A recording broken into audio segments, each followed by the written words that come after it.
ওই সেলটার ওই আব্বুর মাথার জাস্ট পিছনে আপনার একটা হাফ পার্টিশন ছিল আর কি।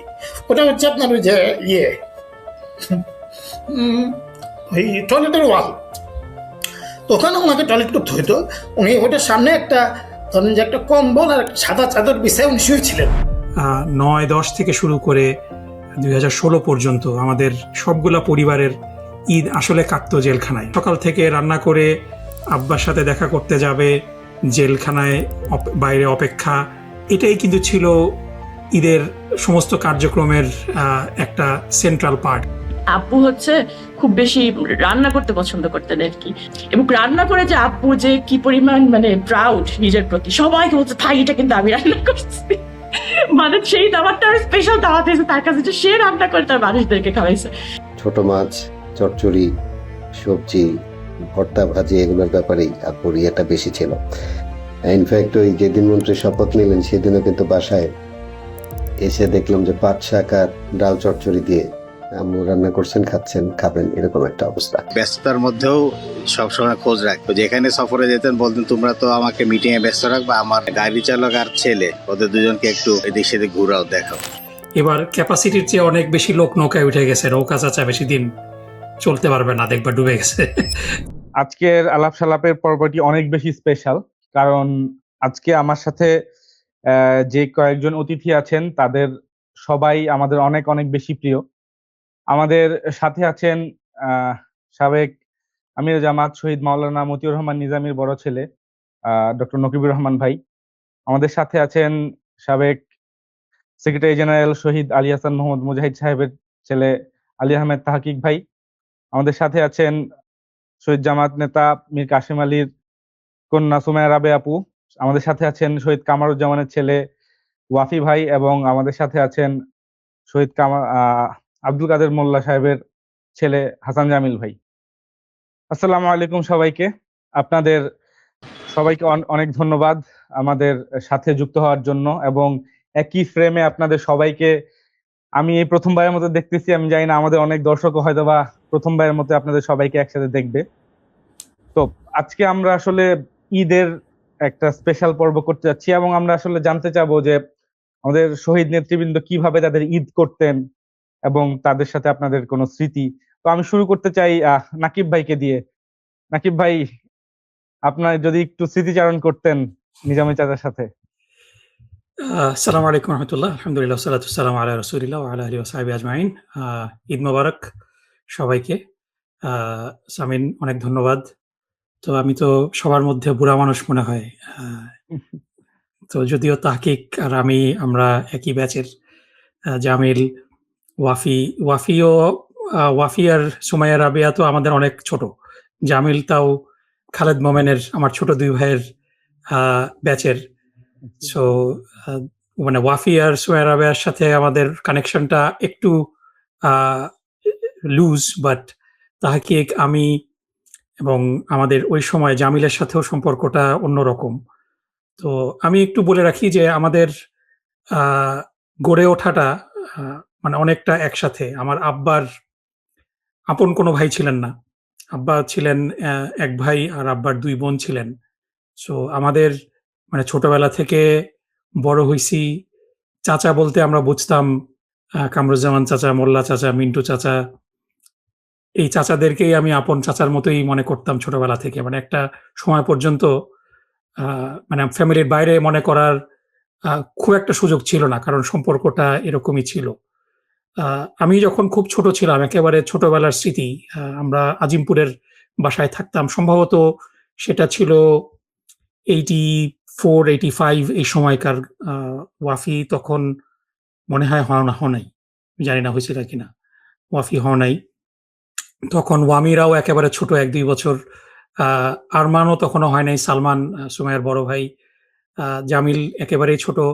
ওই সময় আমাদের আজিমপুরের বাসাটা ছিল মানে ওই কমন হ্যাং আউটের মতো একটা জায়গা। মানে সমস্ত দায়িত্বশীলরা আমাদের বাসাতে, তখনকার আমার বয়স তখন 7 বছরেরও কম, 6-7 বছর। আমার বয়স 6 বছর। আমার ছোট 2 ভাই টুইন, নাজিব এবং নাইম, ওরা দুইজন আমার ইমিডিয়েট ছোট। সো আমরা মানে তিন ছেলে সালমান, মীর কাসেম আলী চাচার ছেলে, তারপরে জামিল, তারপরে আমার সাথে সাথে আমি আরো 2টা ফ্যামিলি অ্যাড করব যারা আমাদের সাথে খুব ক্লোজ ছিল। ওয়ামি সে সময় ওয়াফির বড় ভাই, তারপরে আমাদের মরহুম ইউনুস চাচা, তার ছেলে রায়হান আমাদের একই ব্যাচের, এবং শেখ আনসার আলী চাচার ফ্যামিলি। আমাদের এই ফ্যামিলিগুলা খুব ক্লোজ আমরা থাকতাম। সো ওই আমাদের আজিমপুরের বাসাটা মানে খুব হ্যাং আউটের মতো একটা জায়গা ছিল। সবসময় সবাই ওখানে আসতো, এবং মানে এর আগেও আমাদের বাসা থেকেই, যখন আমাদের বাসা বাংলা দুয়ারে ছিল 76 আমার জন্ম 77-এ, সো ওই সময় মানে শিবিরের ফরমেশন, ইসলামী ছাত্রী সংস্থার ফরমেশন, এই সবগুলা কিন্তু হয়েছে আমাদের ড্রয়িং রুমের মধ্যে। সো তখন থেকেই কিন্তু আমাদের এই কমরডারিটা, এবং একটা পর্যায়ে আমরা আজিমপুর থেকে মগবাজারে মুভ করি, এবং মগবাজারটাই ছিল আমাদের সবার হ্যাং আউট। মীর কাসেম আলী চাচা যদিও মিরপুরে থাকতেন, যার কারণে ডিস্টেন্সটা একটু হয়ে গিয়েছিল, কিন্তু মগবাজারে আমরা সবাই খুব আশেপাশে থাকতাম। এবং ঈদের সময় স্পেশালি মুজাহিদ চাচার একটা ট্রেডিশন ছিল যে উনি ফরিদপুরে গিয়ে ঈদ করতেন। এই কারণে ঈদে তাহকিকদের সাথে আমাদের ইন্টারাকশনটা ওই সময় একটু কম হতো। কিন্তু মুজাহিদ চাচার বাইরে মুজাহিদ চাচার বাসাটা আমাদের দীর্ঘ সময় ধরে মিরবাগে আমরা থাকতাম। আমরা যে বিল্ডিং এ থাকতাম সেই বিল্ডিং এর আমরা 4 তলায় থাকতাম। 2 তলায় থাকতেন হলো প্রিন্সিপাল আব্দুর রউফ সাহেব, ইসলামিক এডুকেশন সোসাইটির দীর্ঘদিনের উনি পরিচালক ছিলেন, এবং নিচতলায় থাকতেন মৌলানা আবুল কালাম আজাদ সাহেব। আমাদের বাসার কয়েকটা বাসা পরেই মুজাহিদ চাচা থাকতেন, এবং তার পাশের তার একটা বাসা পরেই থাকতেন হলো কামরুজ্জামান চাচা এবং আব্দুল কাদের মোল্লা চাচা এবং সর্দার আব্দুল সালাম চাচা একই বাসায়, এবং আমাদের অন্য দায়িত্বশীলরাও কাছাকাছি জায়গাতেই থাকতেন। সুতরাং মানে অলমোস্ট প্রতিদিনই আমাদের দেখা হতো। ঈদের পরে আমাদের একটা ট্রেডিশন ছিল যে আমরা ঈদের নামাজ যেখানেই পড়তাম, আমরা সকালবেলা সবার প্রথমে অধ্যাপক গোলাম আজম চাচার বাসায় যেতাম, যে আমাদের সবার বড় চাচা। আমরা গোলাম আজম চাচাকে বড় চাচা হিসেবেই ওভাবে আমরা রেসপেক্ট করতাম। এবং তারপরে আমরা আবার বাসায় ফিরতাম, নিজেদের মধ্যে যাওয়া আসা। সো এই স্মৃতিগুলা খুব মানে মনে পড়ে আর কি। আমার দুর্ভাগ্য যে আসলে 95 পর্যন্ত আমার এই স্মৃতিটা, কারণ 95 এর পরে আমি আসলে লিটারালি দেশের বাইরে, মানে খুব লম্বা সময় ধরে দেশে থাকা হয়নি।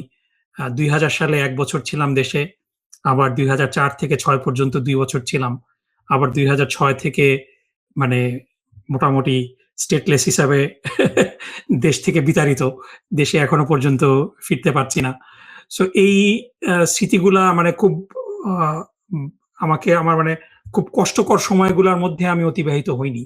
কিন্তু ঈদের মধ্যে আমি এটা বলেই শেষ করি যে স্পেশালি 2009-10 থেকে শুরু করে 2016 পর্যন্ত আমাদের সবগুলা পরিবারের ঈদ আসলে কাটতো জেলখানায়। ওই সময় আমি ফোন করতাম, কথা বলতাম যখন আম্মার সাথে কিংবা মমিনের সাথে, মানে ওই সময়টা ছিল হলো যে সকাল থেকে রান্না করে আব্বার সাথে দেখা করতে যাবে, জেলখানায় বাইরে অপেক্ষা, এটাই কিন্তু ছিল ঈদের মূল সমস্ত কার্যক্রমের একটা সেন্ট্রাল পার্ট। এবং এটা আমাদের সবার পরিবারগুলোর মধ্যে, এবং এর মধ্যে আমাদের পরিবারগুলোর মধ্যেও কিন্তু একটা অন্যরকম একটা বন্ড কাজ করেছে, একটা রেজিলিয়েন্স কাজ করেছে।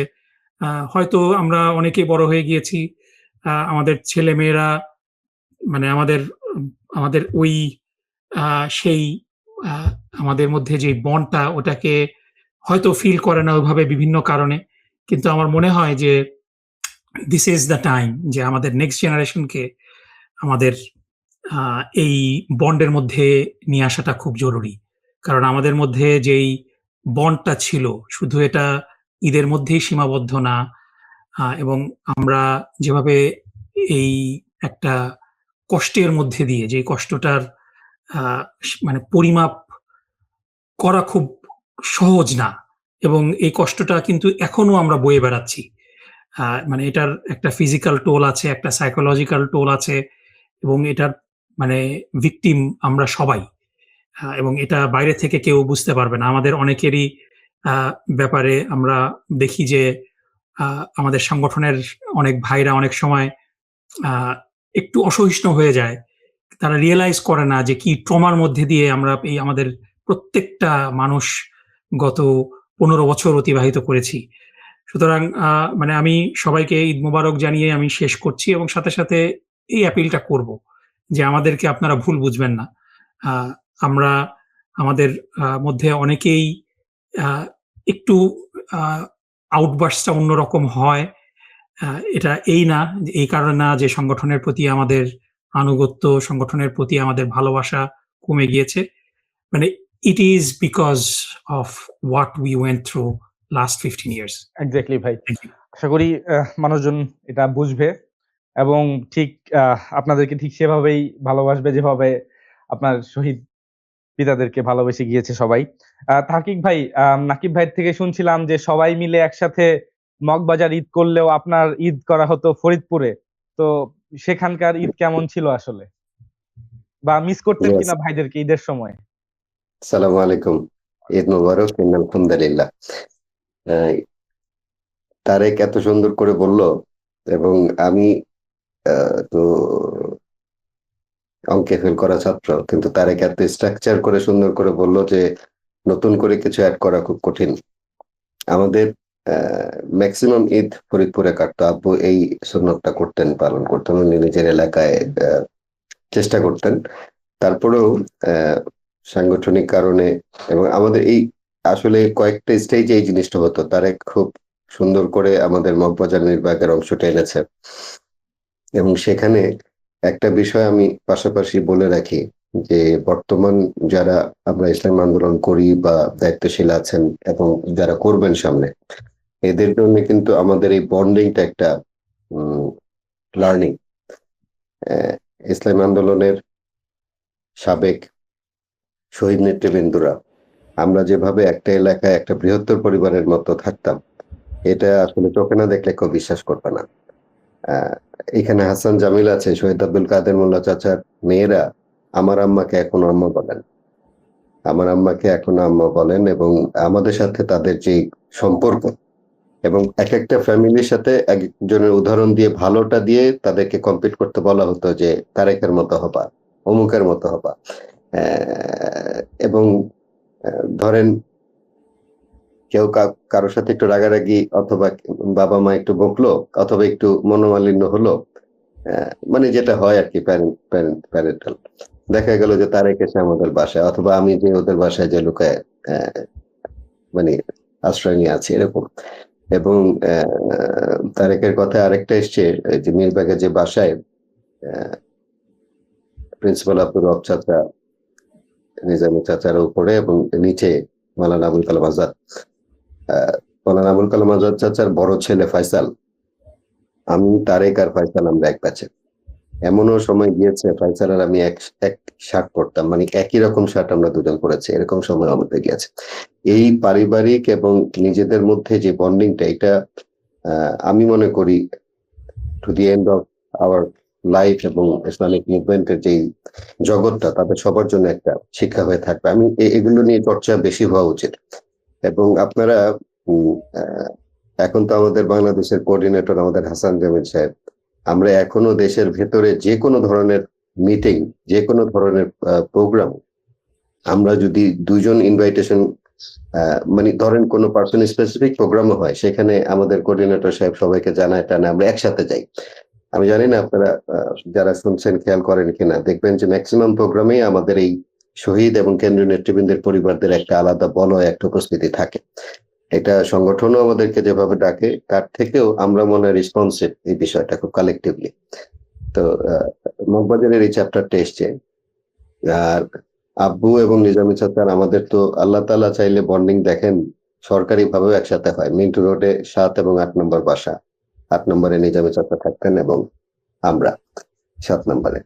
সেই সময়গুলো তো রাষ্ট্রীয় প্রোগ্রামকে গুরুত্ব দিয়ে আমাদের দায়িত্বশীলরা কিন্তু দায়িত্বশীল হওয়ার কারণে তাদের পজিশন যেখানে অ্যালাউ করতো তারা সেখানেই থাকতেন, সেখানেই ঈদের নামাজগুলো পড়তেন। এটা কিন্তু আরেকটা ব্যাপার যে এই দায়িত্বের প্রতি আমানতদারিতা প্রতিফলিত হতো তাদের কার্যক্রমে এবং এইটাকে তারা এত প্রায়োরিটি দিতেন যে সামটাইমস আপনার মনে করেন ফ্যামিলি, আমরা দেরি মানে রেডি হতে লেট হচ্ছে, আব্বু চলে যাচ্ছেন নামাজে, এরকম একটা ব্যাপার যে তোমার জন্য তো আমি রাষ্ট্রীয় জায়গাগুলোতে তো আমি দেরি করতে পারবো না। এই বিষয়গুলো ছিল, এবং আমরা আমাদের পিতামাতারা আমাদের সবাইকে নিয়ে যে যেখানে ঈদ করতেন, নামাজ পড়তেন, সেখানে সবাইকে নিয়ে যেতেন। আর অর্থনৈতিকভাবে আমরা যেহেতু মধ্যবিত্ত, নিম্ন মধ্যবিত্ত এইভাবে বড় হয়েছে, স্ট্রাগলের মধ্যে, এটাই আমাদের বিউটি, এবং এটার জন্য আমরা আলহামদুলিল্লাহ বলি। তো আমাদের খুব বেশি যে ইয়ে ছিল তা তো না, কিন্তু নিজেদের মধ্যেই বন্ডিংটা, আমাদের মধ্যে ঈদের আলাদা একটা আনন্দ ছিল। যতদিন আপনি ধরেন মন্ত্রিত্ব আসার পরে একটা অন্যরকম হলো, তার আগ পর্যন্ত প্রায় 17 বছর আমরা যে মুখবাজার যে বাসাটা নির্বাগে, আর মন্ত্রিত্বের পরে তো শুরু হলো এই যে, এইটাও তারেক ভাই খুব সুন্দর, যদিও এই সুন্দর আইডেন্টিফাই করলেন যে জেলখানার যে সময়টা, তো জামিল দেশে কিছুদিন বাইরে, আবার আমরা তো দেশে ছিলাম পুরোটাই, এবং ওয়াফিরাও এখানে আছে, মীর কাসেম আলী চাচার মেয়ে এখানে আছেন। আসলে আব্বুদের এই জেলখানার জীবনটা জানি না এটা কে তারেক খুব সুন্দর করে শেষের দিকে যে উপসংহারটা দিলেন। এই মূল্যায়নের ব্যাপারটা তো আমরা চাইতে পারি না, তবে এটা উচিত যখন আমাদেরকে কেউ ক্যালকুলেট করেন, সামনে রাখেন, সেই বিষয়গুলো সামনে রাখা উচিত। আর আমাদের ঈদগুলো ছিল তখন, আসলে এটাকে ঈদ বলে কিনা আমরা সেটা জানি না, কারণ আমাদের ঈদের নামাজ, ঈদের আগের দিনের প্রস্তুতি সবই থাকতো জেলখানা কেন্দ্রিক। এটা যারা এটাকে গো থ্রু না করেছে তারা কোনোদিন বুঝবে না। বাসায় যে রান্না হতো বা সেটা প্রিপারেশনটা জেলখানা কেন্দ্রিক। আমরা নামাজ পড়ে কখন রওনা দিব, কখন জেল গেটে পৌঁছাবো, এবং কোরবানি ঈদগুলো আরো মানে অন্যরকম ছিল। আপনি কোরবানি দিতে হতো আমরা জেলখানার পর্ব শেষ করে এসে বিকেলে অথবা মাগরিবের পরে। এটা হচ্ছে আমাদের ঈদের, এবং ঈদে তাদের সাথে দেখা করে, এবং আলহামদুলিল্লাহ আমাদের নেতৃবৃন্দদের সাথে ঈদের দিন দেখা করার বিষয়গুলো, তাদেরকে জেলখানাতেই যত বেশি আমরা ফাদারলি যেভাবে দরকার, দায়িত্বশীল হিসেবে, মানে মন খারাপের বিষয় তো ছিলই না, বরঞ্চ তারা আমাদেরকে আরো নিয়ে ওই পরিবেশের মধ্যে কতটা সেলিব্রেট করতে পারতেন, এরকম একটা বিষয় ছিল। এবং প্রতিটা কতক্ষণ সাক্ষাতেই সময় তো পেতেন গাইডলাইন। আপনারা ওনাদের সাথে দেখা করার জন্য ঈদের দিন? কোনটা? কতক্ষণ সময় পেতেন ওনাদের সাথে দেখা করার জন্য ঈদের দিনে? এটা কিন্তু ডিপেন্ড করে, আপনি 15 দিনে একবার যখন হয় তখন তো 15 মিনিট, 20 মিনিট, টেনে টুনে আধা ঘন্টা, এবং সেখানে তো সামান্য কিছু নিতে দিত সবসময়, এর মধ্যে আবার চেকিং হতো। জেলখানা ওয়াইজ পার্থক্য আছে, আপনি ঢাকার বাইরের জেলখানাগুলোর আচরণ কিছুটা একরকম, ঢাকার মধ্যে কেরানীগঞ্জ এবং ঢাকা সেন্ট্রাল যেহেতু অত্যন্ত ক্রাউডেড এবং রেজিমেন্টেড ওদের সমস্ত কিছু আর কি, সেখানে, এবং কিউতে আর অনেক যখন ক্যান্ডিডেট এরকম থাকতেন, তাদের সন্তানরা বা পরিবারগুলো, তাদেরও একটা চাপ থাকতো। তো ঢাকা সেন্ট্রাল কারাগার জেলখানাটা আসলে খুব সুখকর কোনো এক্সপিরিয়েন্স সবসময়, কোনো সময় না। এবং আমার আব্বার ফাঁসি তো ওখানে। যাই হোক, এই ঈদের ব্যাপারগুলো এরকমই ছিল। সো খুব মিক্সড ফিলিংস অফ ব্যাপার স্যাপার। এরপরে যখন আব্বু শাহাদাতের পরে আমাদের পারিবারিক ঈদগুলো আসলে পরিবারের মূল ব্যক্তি না থাকলে যেরকম হওয়ার, এবং এই ধরনের শাহাদাত পরবর্তী পরিবারগুলো, শহীদ পরিবারগুলোর ঈদ যেরকম হওয়ার কথা সেভাবেই এটা। তবে আমি এর মাঝখানেও বলে রাখি, আমাদের পরিণতির জন্য আমরা অসন্তুষ্ট না, আলহামদুলিল্লাহ, এটা আল্লাহর পক্ষ থেকে ফয়সালা। তো এই ঈদগুলো একটা ভ্যাকিউম নিয়ে হয় আমাদের প্রত্যেক পরিবারেরই। হাসান জামিল প্রায় আমরা বলি যে মানে আমাদের মুখের যে টেস্ট, সেই টেস্ট গুলোও কিন্তু ওই সময়গুলোর সাথে কানেক্টেড। আপনি যে আনন্দ করবেন, আপনি যে মানে খাওয়া দাওয়া করবেন, যদিও কেউই এখন আমাদের এই বয়সে খাওয়া দাওয়ার অবস্থায় নাই, হাসান জামিলের তো বাইপাস করা, আমাদেরও বিভিন্ন রকম কমপ্লিকেশনস আছে, কিন্তু মিনিমাম যেটা থাকে সেটাও কিন্তু আমাদের মধ্যে ওই বন্ডিং এর কথা আনবো না, কিন্তু আনন্দের যে একটা বিষয়, একটা মজা করার বিষয়, ওইটা নাই, ওইটা একদম চলে গেছে আমাদের জীবন থেকে।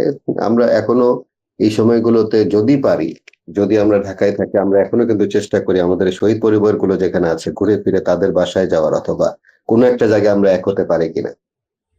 এবং ঈদের খাবার থেকেও মনে হয় একসাথে বসে একটু লাল চা খেতে পারলাম, কথা বলতে পারলাম, ওইটা আমাদের জন্য আমাদের অনেক ইয়ে করে। আলহামদুলিল্লাহ এসবের মধ্যে দিয়ে এসবের উপরই আল্লাহ তাআলা এখন পর্যন্ত এনেছেন। আল্লাহ আপনারা দোয়া করবেন, এবং আমি উপস্থাপক সহ এই আলাপ সালাপ প্ল্যাটফর্মকে অ্যাপ্রিসিয়েট করি, ধন্যবাদ দিতে চাই যে এরকম একটা উদ্যোগ আপনি নিয়েছেন, এবং জাতির সামনে, ইসলামী আন্দোলনের কর্মীদের সামনে আমাদেরকে উপস্থাপন করে আমাদের বক্তব্য, আমাদের ফিলিংস গুলো প্রকাশ করার প্ল্যাটফর্ম তৈরি করে দিয়েছেন। জাযাকাল্লাহ। আসসালামু আলাইকুম ওয়া রাহমাতুল্লাহ। প্রয়োজনে আমার কথা হবে। আসসালামু আলাইকুম। অনেক ধন্যবাদ ভাই। আমরা দুইজন ভাইয়ের কথা শুনলাম, এখন আমরা একটু আপুর থেকে শুনে আসি যে আপুর ছোটবেলার ঈদ কেমন কাটতো, বা মীর কাসেম আলী চাচার সাথে আপুর ঈদের স্মৃতিগুলো কেমন ছিল আসলে। আসসালামু আলাইকুম। না, আলহামদুলিল্লাহ ভালো লাগছে। আমি আসলে যতবারই আমাদের মানে শহীদ পরিবারগুলোর গ্যাদারিং হয়, স্পেশালি আমাদের বোনদের সাথে যখন আমাদের গ্যাদারিং হয়, আমার খুবই জেলাস লাগে মগবাজার পার্টির জন্য। বিকজ মগবাজার পার্টিরা মানে এত স্মৃতি আর এত কিছু গল্প করে। এক তো হচ্ছে আমি আসলেই তাদের চেয়ে মানে একটু জেনারেশন 2-3 জেনারেশন পরের মানুষ। তো যতটুকুই বড় ভাইয়া বা বড় আপুরা পেয়েছেন, আমরা ওই গ্রুপটাকে অতটা পাই নাই। এটা একটা। আবার আমার এমনই লাগ, আমার আব্বুই হচ্ছে একমাত্র যে কাশিমপুর জেলে ওনাকে নিয়ে যাওয়া হয় এবং ওনার ফাঁসি ওখানেই হয়। সো ঈদের সময় নাকি ভাইয়াদেরও আবার জেল গেটের সামনে একটা ছোটখাটো গ্যাদারিং হইতো। তো আমরা ওইটা মিস করে ফেলছি আসলে। বাট যদি ভালো সময়ের কথা বলি, খুবই আব্বু না অনেক সেলিব্রেট করতে পছন্দ করতো। হি ওয়াজ ভেরি ইলাবোরেটেড পার্সন। অনেককে দেখি যে ঈদের ড্রেসের ব্যাপারে অত মাথা ব্যথা না, তো সবাই জানে যে আমার আব্বু ড্রেস আপ করতে খুব পছন্দ করতো। সো সে সবসময় ইজিপশিয়ান কটনের হোয়াইট পাঞ্জাবি বানাবে। তো যদি আমাদের স্টকে থাকতো, সে হচ্ছে স্টকে করে নিয়ে আসতো ইজিপশিয়ান কটনটা। কোনো কারণ যদি না থাকতো, সে মেক শিওর করতো যে ওই দিক থেকে কেউ না কেউ এসে যেন এটা নেয়। তো ঈদ মানে হচ্ছে উনি নতুন একটা পাঞ্জাবি বানাবে হোয়াইট ইজিপশিয়ান কটনের। মজার ব্যাপার হচ্ছে একটাই পাঞ্জাবি বানায় সে, এবং একই ডিজাইন বানায় সে। যে প্রতি ঈদে যে নতুন বানাচ্ছে, এটা কিন্তু কেউ টের পাচ্ছে না, কারণ লিটারেলি একরকম দেখতে, বাট তার এটা বানাতেই হবে।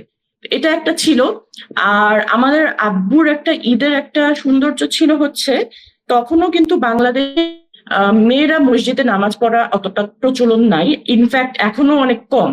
তো আমরা যে এরিয়াতে থাকতাম, সব চাচারাই এটা বলতেছে, সব ভাইয়ারাই এটা বলতেছে যে আমাদের আব্বুরা কিন্তু তাদের মানে তারা সেই সময় তার যে জায়গাটা, তার এরিয়ার দায়িত্বটাকে তারা ঈদ পালন করা, এই সুন্নাহটাকে তারা করতো। তো আমার আব্বুও কিন্তু মিরপুরটাকে অনেক বেশি প্রাধান্য দিত, বিকজ ওইখানে আমরা থাকতাম। এবং যে মসজিদটা আমাদের ছিল, সেটা কিন্তু আমার দাদা ভাই প্রতিষ্ঠা করা। সো ওই মসজিদে আমি ছোটবেলা থেকে তারাবি নামাজ পড়ে এবং ঈদের নামাজ মসজিদে পড়েই শুরু করছি। মানে আমার লাইফে, আমরা অন্যান্য কান্ট্রিতে এটা হতো, অন্যান্য কান্ট্রির অন্যান্য কোথাও না হলেও আমাদের ওইখানে আমাদের হতো। এবং সকালে খুতবাটা যেহেতু আব্বু দিত, আমরা অনেক মানে ভোরে উঠা, তাড়াতাড়ি রেডি হওয়া, এবং আব্বুর আতর লাগানো। আব্বুর একটা মানে আমরা সবাই বের হওয়ার আগে আব্বুর একটা ইয়া ছিল যে আব্বুর মেশ আম্বারের যে আতরটা ছিল, সে সবাইকে এটা লাগাই দিবে। এবং খুবই কড়া আতর, আমরা কেউ পছন্দ করতাম না, কিন্তু তার যেহেতু একটা রুলস আমাদের লাগাইতে হইতো, আমরা কোনো মতো চেষ্টা করতাম। বাট এখন মানে চিন্তা করলে তখন তো অ্যানয়িং লাগতো, আমি তো টিনেজ ছিলাম, এখন খুবই এগুলোকে মিস করি। তো অনেক সময় এরকম হয়তো যে আব্বু এবং ভাইয়াদেরকে আগে রেডি করে আমরা পরে যাচ্ছি। তো আমার স্মৃতিতে সবসময় আছে যে আমি মসজিদের দিকে হাঁটছি এবং আমি আব্বুর ভয়েস অলরেডি শুনতে পাচ্ছি মেম্বার থেকে, কারণ আব্বু হচ্ছে খুতবা দিচ্ছে। তো এটা হচ্ছে আমার একটা খুব সুন্দর স্মৃতি। আগে চলে যেত, আপনারা পরে যেতেন? হ্যাঁ, মানে আমাদের ওয়াকিং ডিস্টেন্সে মসজিদ। তো ছেলেরা আগে যেত, অবভিয়াসলি তাদেরকে রেডি করানো, এটা একটু কথাবার্তা হয়ে যাবে। কিন্তু যেমন আমাদের ভাইয়াদের একটা কমন কাহিনী ছিল যে ঈদের দিন তাদের পায়জামার নাড়া ভিতরে ঢুকে যাবে। তো এটা করতে অলমোস্ট আমাদের একটা বড় টাইম চলে যায়। তো যে এদের এবং আব্বুরও একই কাজ করতো। তো দেখা যাচ্ছে যে এইসব মানে ভাইদের রেডি করতে আমাদের একটা বড় টাইম চলে যেত। তো ভাইয়ারা রেডি হয়ে গেলে তো তারপর আমরা রেডি হয়ে যেতাম। এবং এইটা খুব কমন একটা মানে আমার কাছে মনে হয় যে ঈদের সকাল আমি একদম ভোরে রাস্তা দিয়ে, আমাদের মহল্লার রাস্তা দিয়ে হাঁটছি এবং ভয়েস মানে পুরা এলাকা জুড়ে আব্বুর ভয়েসটা শোনা যাচ্ছে। So that was one of the very privileged Eid for me. এবং ঈদের দিনে নামাজ পড়ে আমার আব্বু যে কাজটা করতেন সেটা হচ্ছে আব্বু বেরোয় যেতেন। যেহেতু আমার আব্বুর অনেকগুলো কোম্পানি ছিল, বেশিরভাগ কোম্পানির মধ্যে এমন কিছু কোম্পানি ছিল যেমন ইবনে সিনা, তারপরে হচ্ছে পরবর্তীতে ইসলামী ব্যাংক ফাউন্ডেশনের হসপিটাল, মানে যেগুলো ইমার্জেন্সি, যেগুলো ঈদে ছুটি হতো না, এরপরে কিন্তু এটাতে আবার দিগন্ত এবং নয় দিগন্ত অ্যাড হলো, বিকজ নিউজও কিন্তু ইমার্জেন্সি ইয়ার মধ্যেই পড়ে। সো আব্বুর ছিল যে তারা আমাদের যে এমপ্লয়ি গুলা ঈদ করতে পারছে না দায়িত্বের জন্য, তাদের সাথে ঈদ করাটা আব্বু একটা রেসপন্সিবিলিটি মনে করতো। তো সে সকালবেলা আমাদের নামাজ পড়েই সবগুলা ভিজিট করতে চলে যেত। তারপর বিকালে আসতো, বিকালে একটা ঘুম দিয়ে ফ্যামিলি নিয়ে আমাদের ফ্যামিলি মেম্বার সবার বাসায় যাবে, যত খালা চাচা মামা আছে, যত রাত হোক, রাত 2টা 3টা 4টা হোক, সবার বাসা সেদিন সে কভার করবে। তো বিকালের ট্রিপটাতে আমরা সবাই যেতাম, ফ্যামিলি সবাই। আর সকালের ট্রিপটা আব্বু হয়তো ভাইয়াদের মাঝে মাঝে নিত, অথবা সে ডিপেন্ড করে যে তাহিবিন ভাইয়া যে কথাটা বলবো যে যদি লেট করতো তারা ওয়েট করবে না, তারা চলে যাবে, কিন্তু যদি ভাইয়ারা টাইম মতো যেতে পারতো ভাইয়ারা সাথে যেত। তো এইটা আমাদের একটা খুব সুন্দর স্মৃতি ছিল। আরেকটা খুব সুন্দর মজার স্মৃতি ছিল, সেটা হচ্ছে এখন আমি মালয়েশিয়াতে এসে এই কালচারটা দেখছি, ওপেন হাউস কালচার। একটা এরিয়াতে ওপেন হাউস বললে এখানে কোনো মানে কাউকে দাওয়াত দিলাম এমন কোনো কথা নাই। যদি বলে যে এই বাসায় open house, that means you can just walk in and have food. তো আমরা তো এত এই কালচার তখন বুঝতাম না, কিন্তু আমাদের সময় একটা কথা আব্বুর প্রচলিত ছিল, হচ্ছে পালা খাওয়ানি। সেটা হচ্ছে ঈদের পরের দিন মাস্ট আমাদের বাসা পুরা পাড়ার মানুষ সবাই, নো ম্যাটার হোয়াট, তারা আসবে, তারা খাবে। এবং এখানে কিন্তু আওয়ামী লীগ, বিএনপি, ছাত্রলীগ সব নেতারা আসতো। এবং আমার মনে আছে যে অবভিয়াসলি ভলান্টিয়ার হিসেবে ছাত্র শিবিরের মানুষটা থাকতো। তো এরা আবার নিজেরা মজা করতো যে আপনার বাবার জন্য এখন এগুলো আমাদের বাইরে খাওয়াইতে হইতেছে, কারণ অন্য সময় তো তারা মারামারি করে। তো ওই একটা স্মৃতি ছিল যে এই যে একটা সৌহার্দ্যপূর্ণ অবস্থান তখনও ছিল। আমরা কি এখন চিন্তা করতে পারি? ইনশাআল্লাহ আলহামদুলিল্লাহ আফটার 5th আগস্ট আমরা এখন হয়তো চিন্তা করতে পারি যে আমরা অপোজিশনদের আপুর সংযোগটা মনে হয় বিচ্ছিন্ন হয়ে গেছে। আপু ফেরত আসলে আমি আপুর থেকে আবার শুনবো। আমরা একটু হাসান জামিল ভাইয়ের কাছে চলে যাই। ভাইকে শুনছিলাম যে ভাই কোঅর্ডিনেটর, সবার সাথে একটু সমন্বয় করে সবাই মিলে একসাথে সবাই যায়, একজনের দাওয়াত সবার কাছে পৌঁছায় দেয়। ভাইয়ের থেকে কি শুনবো আর কি, ছোটবেলা থেকে কি ভাইয়ের মাঝে অভ্যাসটা ছিল কিনা, বা তখনকার ঈদ কেমন ছিল ভাই? ওই যে তারেক ভাই,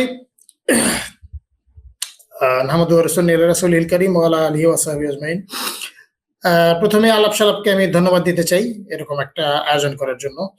তারেক ভাই তো প্রথমেই বলছেন আমাদের সময় সংক্ষিপ্ত। আমি মগবাজারের ওইটা তো একটা ছিল, আমি আবার খুব খেলাধুলা প্রিয় ছিলাম। আমরা আমাদের পাশে মধুবাগ মাঠ ছিল। তারেক ভাই গেছেন কিনা আমার আসলে ভাবে মনে পড়ে না, তবে আমাদের তারেক ভাইয়ের ইমিডিয়েট যে ছোট 2 ভাই জমজ, খালেদ এবং মোমেন, আমরা এক ব্যাচ, আমরা একই স্কুলেও পড়ছি, আমরা একসাথে খেলাধুলা করতে যেতাম। তাকিব ভাই মাঝে মধ্যে ক্রিকেট খেলার জন্য যাইতেন।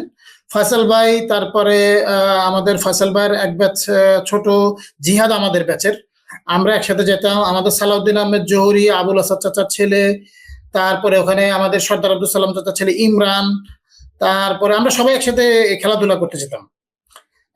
তারেক ভাই আরো যে সমস্ত বন্ডিং এর কথা বললেন এগুলো তো আছে। আমি প্রায় তারেক ভাইদের বাসায় খালেদ মোমেনের কাছে আমরা একসাথে গ্রুপ স্টাডি করতাম। চাচির শাসন আমি পাইছি। তাকিক ভাইদের বাসায় আমি সেভারাল টাইমস, আমি তাকিক ভাই, মাবরুর, তাকিক ভাইয়ের বড় ভাই তাজদিদ ভাই, আমরা একই প্লেটে খাইছি।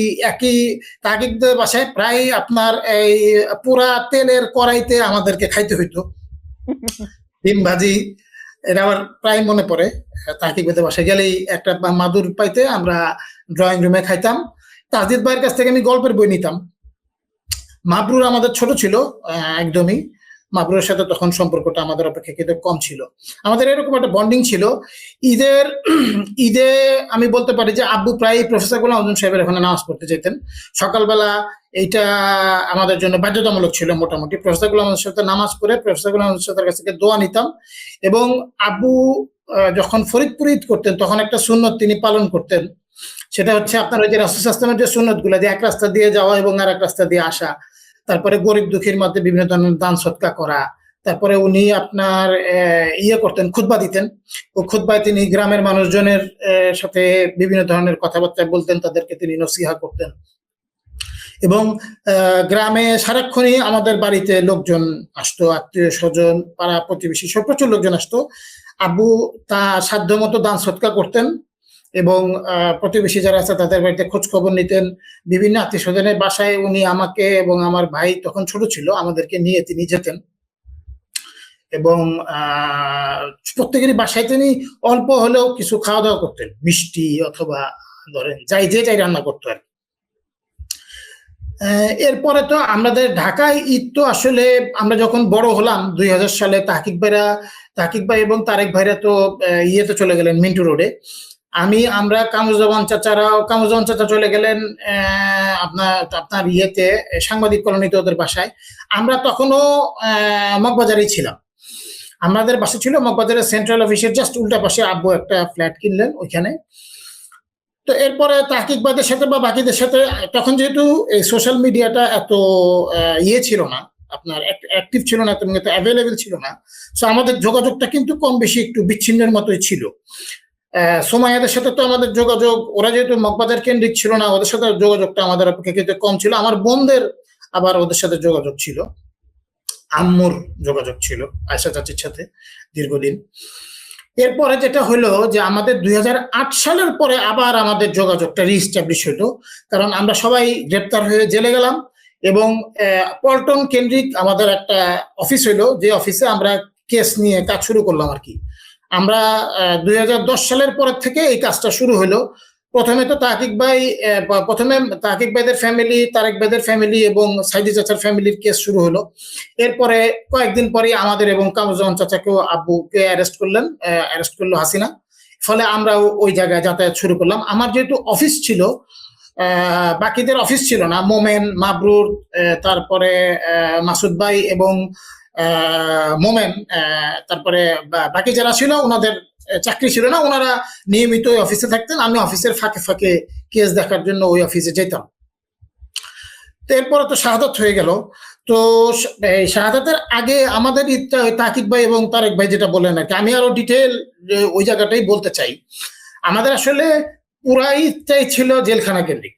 হ্যাঁ, ধরেন প্রায় 20-25 দিন আগের থেকে জেলখানার জন্য প্রস্তুতি নিতে হইতো এবং আব্বু কামরুজ্জামান চাচা পাশাপাশি থাকতেন।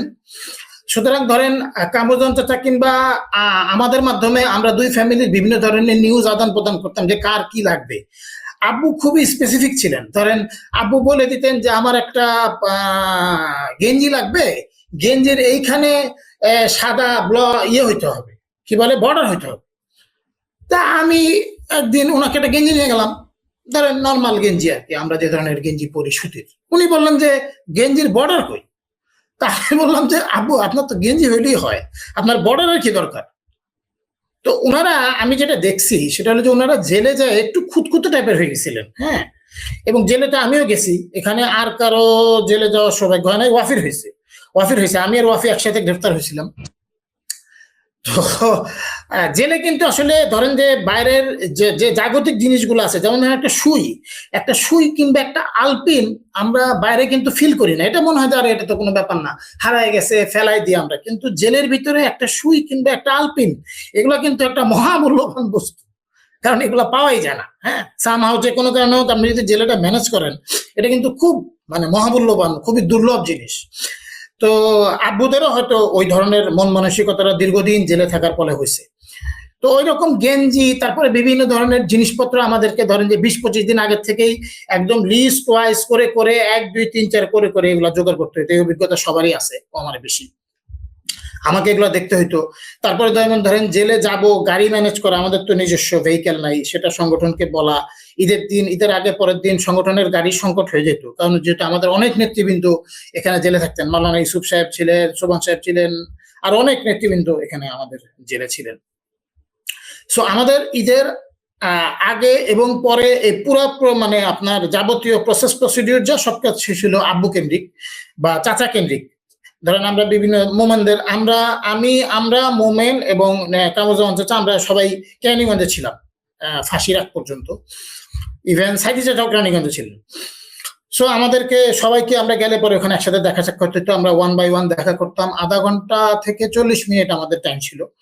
সো ধরেন যে বিভিন্ন ধরনের খাবার ওই দিন আমরা নিতে পারতাম। এই খাবার নিতে গেলে আবার বিভিন্ন ধরনের ঝামেলা হয়তো, এখানে পুলিশ ম্যানেজ করো, ডেপুটি জেলার ম্যানেজ করো, তাদেরকে ম্যানেজ বিভিন্ন নানাভাবে ম্যানেজ ট্যানেজ করে আমরা যেই খাবার ন্যায়সঙ্গত ভাবে নিতে পারতাম সেটাও মাঝে মধ্যে এখানে ঝামেলা হয়তো। আল্লাহ করতাম বাইরে বসে যে আল্লাহ যেন কোনো ঝামেলা আজকে না হয়। ও ঝামেলা হইলে পরে আবার সেটাকে ম্যানেজ করা। হ্যাঁ, দেখা গেছে আমি পারতেছি না, হয়তো মাসুদ ভাইয়ের সাথে ওই ডেপুটি জেলারের ভালো সম্পর্ক আছে, তারে ফোন দেওয়া ওই ডেপুটি জেলারে ম্যানেজ করা, অথবা মাবরুরের সাথে তার ভালো সম্পর্ক আছে, অথবা সালাউদ্দিন কাদের চৌধুরী ফ্যামিলির সাথে তাদের ভালো সম্পর্ক আছে।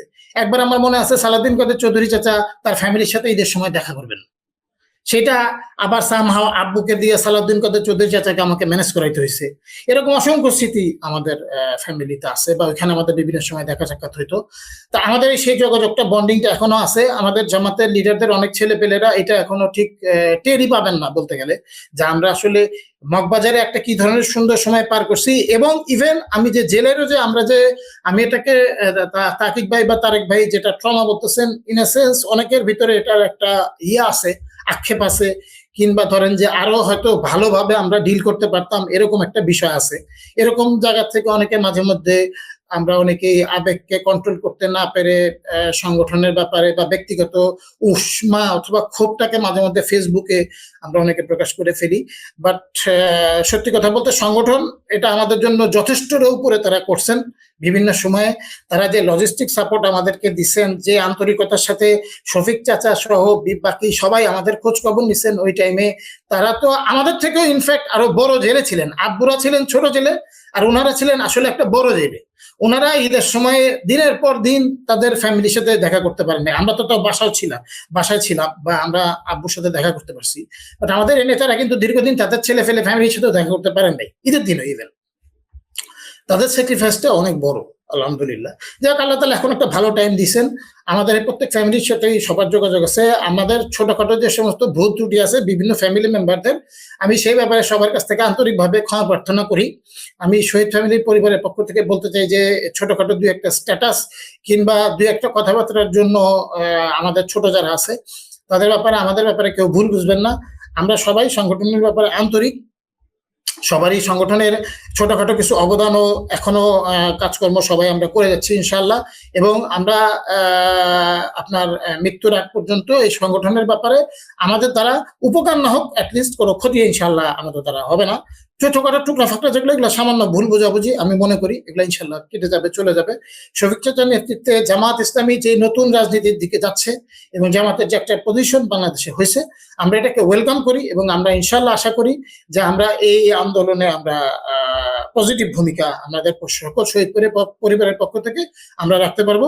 আবারও সামিন ভাইকে আলাপ সালাপের যে আয়োজনটা এখানে আমাদেরকে কথা বলার জন্য সুযোগ দেওয়া হয়েছে, আমি আবার ওনাকে শুকরিয়া মোবারকবাদ জানাতে চাই এবং দেশবাসী সবাইকে আমাদের শহীদ পরিবারের পক্ষ থেকে ঈদ মোবারক ও সালাম দিয়ে আমি আমার সংক্ষিপ্ত বক্তব্য শেষ করছি। ওমা তৌফিক ইল্লা বিল্লাহ। অনেক ধন্যবাদ জামিল ভাই। আসলে মানে কত বড় মনের পরিচয় হলে এই অবস্থা থেকেও আপনারা অন্যান্য শহীদ পরিবার, অন্যান্য নেতৃবৃন্দের যে কষ্ট সেটাকেও আপনাদের যে বড় কষ্ট হিসেবে দেখতে পারছেন। এটা আসলে খুব সহজ না। আমরা যত সহজে আপনি বলতে পারছেন, আসলে নিশ্চয়ই ব্যাপারটা এত সহজ না। আমরা ওয়াফি ভাইয়ের কাছে যেতে চাই। ওয়াফি ভাই মনে হয় এখানে বয়সে সবার ছোট, এবং ওয়াফি ভাইয়ের মনে হয় একবার জেলে যাওয়ার এক্সপিরিয়েন্স আছে, সেটাও শুনবো। এবং ভাইয়ের কামরুজ্জামান চাচার সাথে ঈদ স্মৃতি এগুলো একটু শুনতে চাচ্ছিলাম। ভাই, কিভাবে কাটতো আপনার ঈদ? আনমিউট করতে হবে ওয়াফি।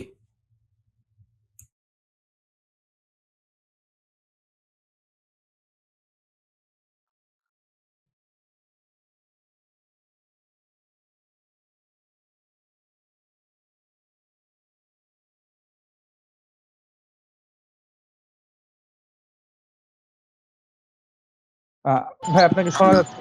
হ্যাঁ, এখন শোনা যাচ্ছে। জি, শোনা যাচ্ছে। জি জি জি জি, শুরুতেই ধন্যবাদ। আজকের এই সব শেষ বলাতে সুবিধা অসুবিধা দুইটাই আছে, সব কথাই চলে আসছে। আমরা যেভাবে ঈদ করতাম ছোটবেলায়, আমার বাবার সহকর্মী যারা ছিলেন তাদের সাথে, তো আমাদের ক্ষেত্রে একটা হতো যে আমার আব্বা মাঝে মধ্যে শেরপুরে ঈদ করতেন। একটা ঈদ ঢাকা করলে আরেকটা ঈদ শেরপুরে করতেন। তো আমরা ঢাকায় তো ভাইয়েরা যেটা বললেন সেভাবেই কমন ভাবে হতো। আমরা আবার ওই নামাজটা ঈদগাহে পড়ে মগবাজার জামাতের কেন্দ্রীয় অফিসে ওই আমির জামাত ওনার সাথে দেখা করে তারপরে বাসায় যাওয়া হতো। এছাড়া আর সবার এই ভাইদের বর্ণনা যায়, বিশেষ করে জামিল ভাইদের সাথে একটা ইয়ে ছিল যে মোল্লা চাচার আব্বা একসাথে বেশ কিছু আমরা এক বাসাতে ছিলাম, গ্রেফতার একসাথে, দুজনের এই রায় কার্যকরও কাছাকাছি সময় ছিল। তো এই একটা দুজনের মধ্যে ভালো মিল ছিল। আর নিজামী চাচা, মুজাহিদ চাচা, ওই তারেক ভাই তো বললেন যে আমরা কাছাকাছি বাসায় ছিলাম, ছোটবেলায় সবার মধ্যে সবার যাওয়া আসা দেখা সাক্ষাৎ হতো আর কি। আর আমরা যখন 2001 সালের পর আমরা মিরপুর যখন চলে আসি, সেখান থেকে মগবাজারে সবার সাথে একটু দেখাশোনা কম হতো আর কি ঈদের মধ্যে।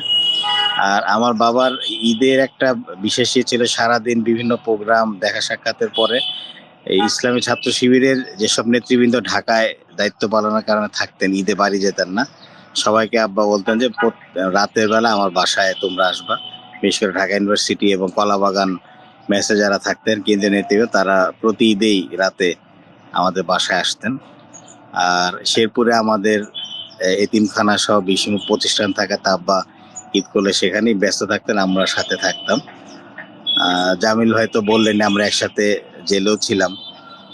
তো স্মৃতি এগুলি ঘুরে ফিরে আর কি আমাদের। আর সব মিলিয়ে ওই আমি যেখানে সেখানে শব্দ হচ্ছে আর কি, তো ভালোভাবে কথা বলা হচ্ছে না আর কি।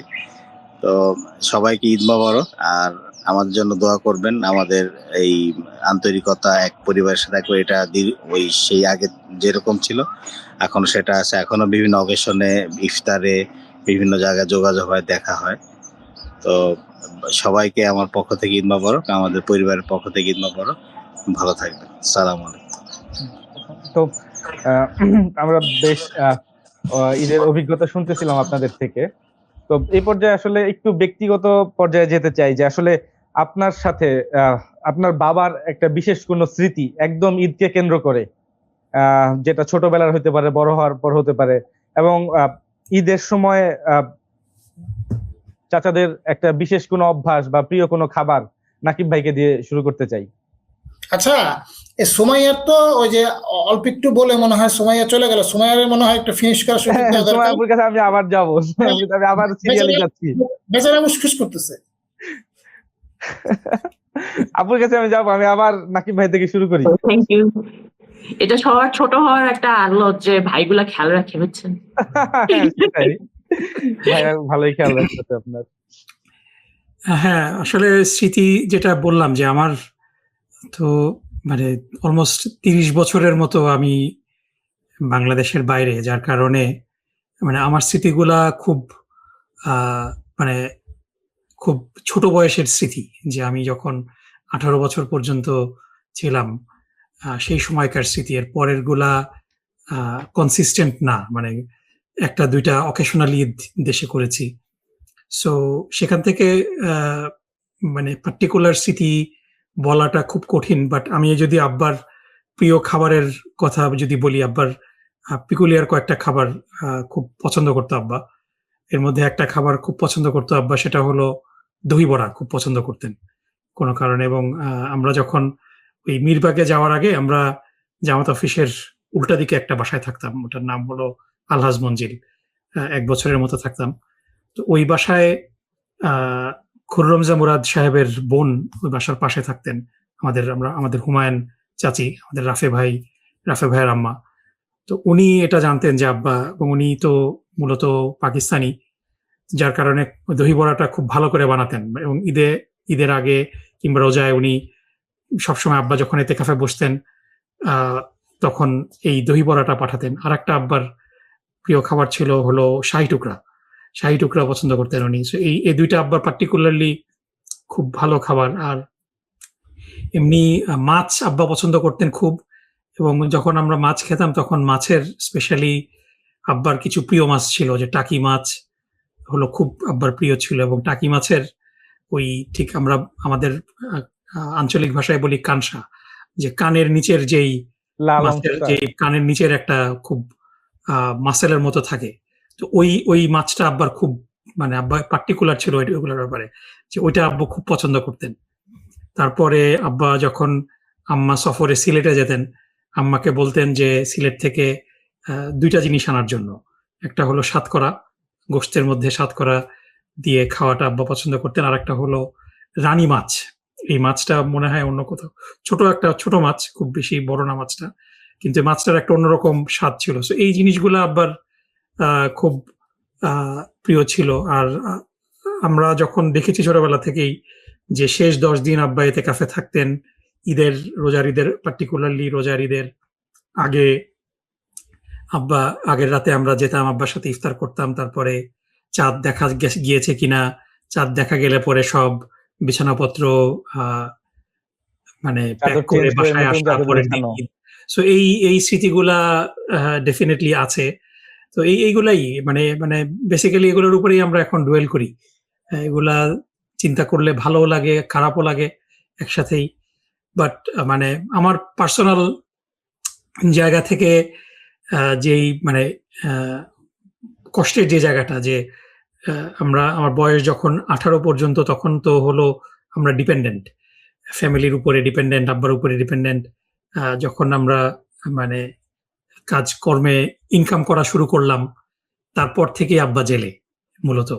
সো মানে আব্বার খেদমত করার যে অপরচুনিটি, তারপরে ওই সময় দেশে যেতে পারতাম না, দেশে গিয়ে আব্বার সাথে দেখা করা, এই জিনিসগুলা মানে এই জিনিসগুলা মাঝে মাঝে কষ্ট দেয় যে আব্বার কাছ থেকে আমরা মানে অলমোস্ট ওয়ান সাইডেড ভালোবাসা পেয়েছি, মানে ইন রিটার্ন কোনো কিছু দেওয়ার আসলে সুযোগ হয়নি। এবং এটা আমাদের সবার জন্যই, আমরা তো কাছাকাছি বয়সী। আমাদের যখন আমাদের আব্বাদের জন্য কিছু করার মতো বয়স হয়েছে, তখনই তারা জেলে চলে গিয়েছেন এবং আমাদের ছেড়ে গিয়েছেন। সো আল্লাহর কাছে দোয়া করি যে আল্লাহ রাব্বুল আলামিন আমাদেরকে এই খেদমতের সুযোগ যেন পরকালে করে দেন, জান্নাতে সবাইকে যেন ইউনাইটেড করেন, এই দোয়া করি।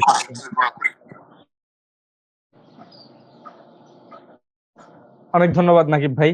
তাকিব ভাই, এবার আপনার কাছে একটু আসতে চাই যে মুজাহিদ চাচার এমন কোন ঈদের স্মৃতি আপনার সাথে, বা এবং ওনার প্রিয় কোনো খাবার ঈদের সময়কার? স্মৃতি তো সন্তানের সাথে পিতামাতার স্মৃতি তো অনেক বিভিন্ন ধরনের থাকবেই। ঈদ স্পেসিফিক আব্বু কিন্তু চেষ্টা করতেন আমাদের সব ভাই বোনকে, আমার তো একটা বোন আছে, জিনিস মানে ঈদ সামগ্রী, ঈদের ড্রেস যেটা আর কি কম বেশি যতটুকু তার সামর্থ্যের মধ্যে দিতেন। এবং আমরা ঈদের দিন খুব একটা তাড়ার মধ্যে থাকতাম। ঘুমের থেকে ওঠার পর থেকেই ঈদের নামাজকে ধরার ব্যাপারে, ওই যেটা এর আগে বললাম আব্বুর সাথে যাওয়ার ব্যাপারে, এই রেডি হয়েছিস কিনা এবং কেন হচ্ছে না বা দেরি হয়ে যাচ্ছে, এরকম একসাথে নামাজে যেতাম। এবং আব্বুর খাওয়ার তালিকার বিষয় যদি আপনি বলেন, আমার আম্মার হাতে তৈরি দুধ সেমাই, এটা রেগুলার থাকতো এবং এটা ভালো। আমরা তো ওই খেজুর অথবা কিছু একটা মিষ্টি খেয়ে তারপরে নামাজে যেতাম, আর কি এসে দেখা গেল যে খিচুড়ি এগুলো। আর ব্যক্তি জীবনে কিন্তু আব্বু এটা অনেকেই জানেন এখানে যারা আছেন, ওই ছোট মাছ, চচ্চড়ি, সবজি, ভর্তা ভাজি এগুলোর ব্যাপারেই আব্বুর ইয়েটা বেশি ছিল। ইনফ্যাক্ট ওই যেদিন মন্ত্রী শপথ নিলেন সেদিনও কিন্তু বাসায় এসে দেখলাম যে পাট শাক আর ডাল চচ্চড়ি দিয়ে আম্মু রান্না করছেন, খাবেন, এরকম একটা অবস্থা। তো আলহামদুলিল্লাহ এই অবস্থা। আর আপুর একটা বিষয় ছিল যে আপনার এত কিছুর মধ্যেও কিন্তু আমাদের দায়িত্বশীলরা সবার কথাতেই দেখবেন আসবে এবং এসছে, কোনো একটা সেগমেন্ট মিস হইতো না। সংগঠনের দায়িত্বশীলদের সাথে সাক্ষাৎ, কর্মীদের সাথে সাক্ষাৎ, নিজের এলাকায় সময় দেওয়া, আত্মীয় স্বজন কে সময় দেওয়া, পরিবারকে আলাদা করে যতটুকু যেভাবে পারা যায় অ্যাকোমোডেট করা। মানে আপনার মনে হবে না যে আপনি আপনার এটা হইলো না কেন, মানে আপনি পাবেন, ভাগে পড়বেন না, বঞ্চিত না। এই বিষয়গুলো আমার নানু তো তখন জীবিত এবং ভালো সময়, আমার নানুর বাসায় নানুর সাথে যাওয়া, তার সাথে সাক্ষাৎ করা, ঠিক যেমনি জামাত আমির বা দায়িত্বশীলদের সাথে সময় কাটানো একটা বিষয়, একই সাথে পরিবার কে সময় দেওয়া এবং নানুর সাথে, বিশেষ করে নানু কেন্দ্রিক নানু বাড়ির সাথে সবার সাথে একটা বেলা উনি মানে মিট করতেন, এবং ওখানে আমাদের একটা ঈদের দিনের শেষ গ্যাদারিংটা ঢাকায় থাকলে নানু বাসা কেন্দ্রিক হতো। আর ফরিদপুরে থাকলে তো আমার দাদু যতদিন ছিলেন একরকম, দাদু ইন্তেকালের পরে ফরিদপুর বাসা কেন্দ্রিক, ওখানে ওই একই ধরনের আর কি। তো আলহামদুলিল্লাহ এই বিষয়গুলো আর তারেকের এই ব্যাপারটা আমি ব্যক্তিগতভাবে খুব ফিল করি, যেহেতু আমরা একসাথে একই ব্যাচের। ব্যাচ গুলো আমাদের, বললাম না, রিলেশন গুলো আসলে ঈর্ষণীয় এবং এটা অনেকের জন্য অনুকরণীয়। এটা বারবার আসা উচিত। বিশ্বাস করেন, এই কথাগুলো যদি না আসে, আপনার ইসলামী আন্দোলনের মূল ভিত্তিগুলোর একটা মনে হয় বাদ পড়ে যাবে। তাহলে নিজেদের মধ্যে যাতায়াত, যোগাযোগ এবং সম্পর্কগুলো কতটা হৃদ্যতাপূর্ণ, আন্তরিক হতে পারে এবং সেটা এক্সটেন্ডেড ফ্যামিলি মেম্বার পর্যন্ত চলে যেতে পারে, এটা আপনি ধারণাও করতে পারবেন না। এখানে আপনি এনেছেন আমাদের সবাইকে, আপনি যদি আরো 5 জনকে চাইতেন আপনি সবাইকে পাইতেন, কারণ আমাদের এই বন্ডিংটা এখন কেন যেন মনে হয় আরো স্ট্রং এবং তখনকার এই বিষয়গুলো। আর তো আলহামদুলিল্লাহ বিষয়গুলো তো তারা এটা মেনটেন করতেন, আমরাও মেনটেন করতাম। আল্লাহ যেন আমি জামিল ভাইয়ের সাথে দোয়াতে এসব সামিল হতে চাই যে আল্লাহ যেন একদম শেষ নিঃশ্বাস পর্যন্ত আমাদের এই বন্ডিং গুলো জারি রাখেন।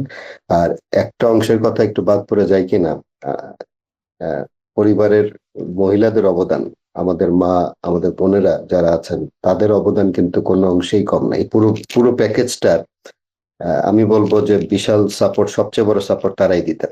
এবং ইন্টারনালি আমাদের চাচিদের মধ্যে রিলেশন, আমাদের এই বাড়িগুলোর মেয়েদের সাথে মেয়েদের যে সম্পর্ক, মানে পরিবার যাকে বলে, প্যাকেজ যাকে বলে, আপনার এখনো আমাদের চাচিদের সাথে রিলেশন, আপনি দেখা হলে মোল্লা চাচির সাথে আম্মুর দেখা হলে, কামরুজ্জামান চাচির সাথে আম্মুর দেখা হলে, নিজামী চাচির সাথে আম্মুর কথা হলে, মীর কাসেম আলী চাচির সাথে আম্মুর তো এই দায়িত্বশীল হওয়ার কারণে মানে রেগুলার যোগাযোগে থাকেন, তাদের সাথে তাদের দেখা হলে আপনি কল্পনা করতে পারবেন না, মনে হয় যে কত দিনের পুরনো বান্ধবীকে তারা পেয়েছেন।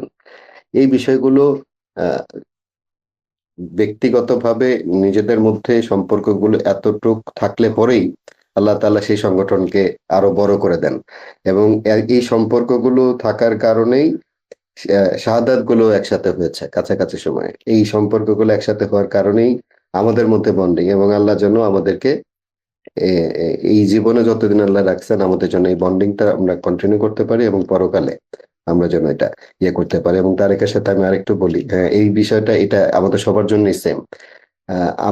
আমি তারেক সহ আমাদের এই ব্যাচটা যখন আসলে কর্মক্ষম অথবা অর্থনৈতিক কর্মকাণ্ডে জড়িত হওয়ার সুযোগ হলো, তখন থেকে আমরা আসলে আর সুযোগটা পাইনি। যেমন আমি চাকরি শুরু করলাম ওই পোস্ট গ্রাজুয়েশন করে আসার পরে আপনার উন্মুক্ত বিশ্ববিদ্যালয়ে। তো আমাকে আমার ছোট খালু, আমার মনে পড়ে এখন, যে পাটগ্রাম হাতীবান্ধা এবার যিনি ইলেকশন করলেন, আনোয়ারুল ইসলাম রাজু, উনি আমাকে বললেন যে তাকু, তুমি মুজাহিদ ভাইকে 2টা স্যান্ডো গেঞ্জি আর 2টা মোজা কিনে দিবা। তো বিষয়গুলো এরকম যে ওনারা তো বৈষয়িক এবং দুনিয়াবী জীবনগুলো নিয়ে অত ছিলেন না। অনেকেই জানে আব্বুর মোজা ছেঁড়া থাকতো। তো বিষয়গুলো সিম্পলিসিটি এবং সব মিলেই ফোকাস কম দেওয়ার কারণে তো ওই বিষয়গুলো কাজ করতো। ওই অতটুকুই দেখা গেল। আমি মুক্ত বিশ্ববিদ্যালয়, গ্রামীণ ফোন এর মাঝামাঝি কোনো একটা সময় আম্মু আল্লাহ তো আব্বুকে নিয়েই গেলেন, এবং এরপরে জেলখানার জীবন। তো এই আক্ষেপটা কিন্তু থেকে যাবে সারা জীবন। সন্তান হিসেবে আহ মানে পিতামাতাকে যে ধরনের অর্থনৈতিক সাপোর্টটা দেওয়ার দরকার থাকে বা সুযোগ থাকে, ওইটা আমরা অনেকেই পাইনি। আমার পরে জামিলরা, তারপরে মোমেন, এবং আরো পরে মাবরুর, এদেরকে এই বিষয়গুলো তো তাইলে আরো কম ধারাবাহিক ভাবে, তাই না? তো আল্লাহ তাআলা যেন এটা তো আমাদের মনের ইয়েগুলো জানেন আকতে। তো ঠিক আছে, ইনশাআল্লাহ হয়তো আবার কথা হবে। ধন্যবাদ। সুমাইয়া আপু আগের বার ডিসকানেক্ট হয়ে গেছিলেন, এবার আপনি একটু লম্বা সময় নিয়েই আপনার কথাগুলো আমি একটু বলবেন। ভয় পাচ্ছি, আমার অ্যাপ কেন জানি একটু ঝামেলা করতেছে। যাই হোক, জাযাকাল্লাহ। হ্যাঁ, যেটাই বলছিলাম আলহামদুলিল্লাহ। তবে যেটা ভাইয়ারা বলছে আমি সেই টোনটা একটু রাখতে চাই আগে, যে আমাদের আসলে রিলেশন গুলা, আমি আসলে এখন নিউ জেনারেশনের দায়িত্বশীলদের ফ্যামিলিজ গুলার সাথে কথা হচ্ছে, এবং এটা সত্যি যে লাস্ট 17 ইয়ার্স যেহেতু মানে দেখা গেছে আঙ্কাল চাচাদের সাথেই চাচাদের দেখা হওয়ার সুযোগ খুব কম ছিল, তো ফ্যামিলি গুলা আসলে একটু স্পোরাডিক। ওরা মানে এই কানেক্টেড ফিল করা, মানে এই যে সেদিন আমার মনে আছে যে একটা ছবি আপলোড দিছি, আমাতুল্লাহ শারমিন আপু খুব ইজিলি আই লাভ ইউ বা আই মিস ইউ বলে বলতে পারতেছে আমাদেরকে, যে এই যে একটা রিলেশন, যে ছোট বোনের মতো রিলেশন, এই জায়গাটা আসলে এখন আমাদের নতুন যে জেনারেশনের দায়িত্বশীলরা আছেন এবং তাদের জন্য আমরা এক একটা চ্যালেঞ্জ ফেস করেছি, তাদের জন্য কিন্তু এখন অন্যরকম একটা চ্যালেঞ্জ। তারা সবাই এখন মেম্বার অফ পার্লামেন্ট, তারা দায়িত্ব আছে, তো তাদেরও একটা সমন্বয় খুব ইম্পর্টেন্ট। এইটা যদি না থাকে তাহলে কিন্তু ওই যে বললাম যে যেহেতু আমরা একটা আদর্শ ভিত্তিক সংগঠন এবং এখানে আদর্শটা পাস অন যদি না করা হয়, এবং এটা আমরা কিন্তু জাস্ট মুখের কথায় না, এগুলো হচ্ছে দিস আর লিভড এক্সপিরিয়েন্স। হ্যাঁ, লিভড এক্সপিরিয়েন্সের দ্বারা যেভাবে করে এটাকে পাস অন করা যায় সেটা আপনি 1 ঘন্টা 2 ঘন্টা 24 ঘন্টার লেকচারে দিতে পারবেন না। তো ইটস ভেরি ইম্পর্টেন্ট যে আশা করি আমাদের এই গ্যাদারিং থেকে আব্বুদের ব্যাপারে জানা তো অবশ্যই, তার থেকেও কেউ যদি কোনো টেক অন করে এবং খুব রুট লেভেল ক্লাস লেভেল পর্যন্ত দায়িত্বশীলরা যদি একটু টেক অন করেন যে you have to make sure যে আপনাদের মধ্যে রিলেশন আছে। ঈদের কথা হলো, তারপর আমি আরেকটা ছোট্ট একটা করে বলি যে আমার মনে আছে একবার আব্বুকে একজন ফোন করেছিল, তো আমি ফোনটা ধরেছি, তো বললো যে মিটাসম ভাইকে দেন। আমি আচ্ছা ঠিক আছে, কে বলছেন? এটা, আচ্ছা ডিসি। তো তখন আমার এখন এক্স্যাক্টলি মনে নয়, অনেক ছোট ছিলাম। তো আঙ্কেলটা আব্বুকে বললো যে ভাই আপনার মেয়ে আমাকে চিনে না, হ্যাঁ আপনি কখনো নাম বলেন নাই। এইটা আব্বুকে অনেক হিট করলো যে তাই তো, যে ফোন ধরলো, ফোন ধরে যখন নাম বলবে ইনিশিয়ালি তো আমাদের বলে ফেলেছে ও আঙ্কেল কেমন আছেন, ফ্যামিলি কেমন আছে, that should be the relation. তার মানে আপনারা এখনো ইন্ট্রোডিউস করার নাই। সো এইটা কিন্তু আব্বুকে অনেক হিট করেছিল যে হ্যাঁ আমাদের বাচ্চারা তো আমরা কাদের সাথে কাজ করছি, আমরা ইয়া করছি এটা জানছে না। So this is actually very important. আশা করি এটা ইয়া করা যাবে। আব্বুর ব্যাপারে যেটা আমরা আসলে ভালো সময়ের কথাগুলো তো বলছিলাম, আমি একটা ছোট স্মৃতি যেটা আপনি বলছেন একসাথেই বলে ফেলি। আব্বু হচ্ছে খুব বেশি রান্না করতে পছন্দ করতেন আর কি। তো একটা আমাদের স্মৃতি, দুইটা খুব মজার স্মৃতি। একটা স্মৃতি এটা সবসময়, সেটা হচ্ছে ঈদুল আজহার 3rd ডেতে আমাদের ছাদে আমরা বারবিকিউ করবো এবং এই বারবিকিউটা আব্বু করবে, মানে আমরা ম্যারিনেট করে রাখি দেবো কিন্তু রান্নাটা আব্বু করবে। এটা একটা মাস্ট ছিল আমাদের। সো ঈদের দিন 3rd, এটা আমাদের ফ্যামিলি টাইম, আব্বু রান্না আমরা খাবো, আসলে রান্না কিছু না পুরাই কিন্তু সে করবে এরকম। তবে একটা পার্সোনাল খুব মজার স্মৃতি আমাদের ছিল, সেটা হচ্ছে যে মানে আমি পার্সোনালি আব্বুর সবকিছু দেখাশোনা করতাম, আব্বুর জামা কাপড়, আব্বু টেক কেয়ার করা এরকম। তো মানে বাসায় সেক্রেটারি বলতে আমি, যা কিছু সে বিপদে পড়লেও আমি সাথে বিপদে পড়ে যাই। তো আমার আব্বু আম্মু দুজনই দায়িত্বশীল হওয়াতে আম্মু কিন্তু একটু দায়িত্বশীল মুডের মানুষ। একবার এরকম হয়েছে যে আব্বু নিজে নিজে প্ল্যান করে ফেলছে যে পাড়া খাওয়ানিটা 2য় দিন না হয় 3য় দিন হবে। যেহেতু 2য় দিন হয় নাই, 3য় দিন হবে, এইটা আম্মুকে বলতে ভুলে গেছে। তো আগের দিন রাতে যখন বলতেছে যে তোমার প্রিপারেশন কেমন, আম্মু বলে যে মানে আমি তো ভাবছি এবার হবে না। তো বলছো না এটা তো 3rd ডে হবে, আমি তোমাকে বলতে ভুলে গেছি। সো আম্মু being the leader she is like তুমি আমার সাথে আগে এটা চেক ইন করো নাই, I am not gonna cook. আব্বু ভাবছে যে আরে এটা মজা করে ফেলতেছে, না কুক করে হয়ে যাবে। সকালবেলা আব্বু সত্যি সত্যি বসে আছে, বলছো না আমাকে তো তুমি চেক ইন করো না, আমি কুক করবো না। আব্বু, আমার মনে আছে সকালবেলা আমি উঠছি খুবই মানে খুবই অবস্থা, টেনশন অবস্থা। আব্বু আম্মুকে বোঝানোর চেষ্টা করছে, আব্বু আম্মু খুবই ফ্রেন্ডলি ছিল যে ভাই ভুল হয়ে গেছে, মাফ করে দাও প্লিজ, রান্না করো না। আম্মু ইজ লাইক না, আমার কথা হচ্ছে আমার কথা, you have not run it to me, আমি রান্না করবো না। তখন আব্বু কি করবে, কোনো উপায় না পেয়ে আমার দাদু বললো ভাই আমরা রান্না করি। সো আব্বু রান্না করতেছে, আমি কাটাকাটি করতেছি, আর অবভিয়াসলি আমাদের সাথে হেল্পিং হ্যান্ড ছিল, আর দাদু হচ্ছে আমাদেরকে করতেছে, এবং আমরা প্রায় 40 জনের মতো রান্না আব্বু সেদিন করছিল। এবং রান্না করে যে আব্বু যে কি পরিমাণ মানে প্রাউড নিজের প্রতি, সবাইকে বলছে ভাই এটা কিন্তু আমি রান্না করছি। মানে সেই দাওয়াতটা স্পেশাল দাওয়াত হয়েছে তার কাছে, যে সে রান্না করে তার মানুষদেরকে খাওয়াইছে। তো এটা আমার কাছে খুব মজার একটা স্মৃতি ছিল। সবচেয়ে মজার স্মৃতি ছিল যে দাদু যে পরিমাণ ঝাড়ি সেদিন আব্বুকে মারছে, এটাই ভাবে কারেন, এটাই ভাবে করে। তো এই স্মৃতিটা আমরা এখনো চেক ইন করি, এবং আমাদের হাজবেন্ডের জন্য একটা খুবই কঠিন বার হয়ে গেছে, কারণ মানে that is how it is. মানে রিলেশনটাও এরকম ছিল যে আব্বু রাগ করে নাই যে কেন তুমি করবা না, আসলেই তো তোমার সাথে আমি চেক ইন করি নাই, so I take on the responsibility. তো রান্নাবাড়ির এই স্মৃতিটা অনেক মজার স্মৃতি ছিল। আরেকটা সবসময় আমরা ঈদের 3rd অথবা 4th ডে আমরা ফুল ফ্যামিলি মিলে কোথাও না কোথাও বাংলাদেশে ঘুরতে যাবো। আব্বু মেড শিওর যে আমরা বাংলাদেশে প্রত্যেকটা 0 পয়েন্ট, প্রত্যেকটা বর্ডার মানে কভার করি, এবং উই ডিড দ্যাট বিকজ আব্বুর ছিল, আপনি জানেন যে আমাদের কেয়ারি ট্যুরিজম আছে, এবং দিস হোয়াট ইন্সপায়ার্ড হিম যে আব্বু আমাদেরকে বলতো যে আমরা তোমাদের বাংলাদেশ দেখাই দিচ্ছি, তোমার হাজবেন্ডরা তোমাদের বিদেশ দেখাবে, এটা অসুবিধা নাই, কিন্তু I have to make sure তুমি আগে তোমার দেশকে দেখো বিদেশ দেখার আগে।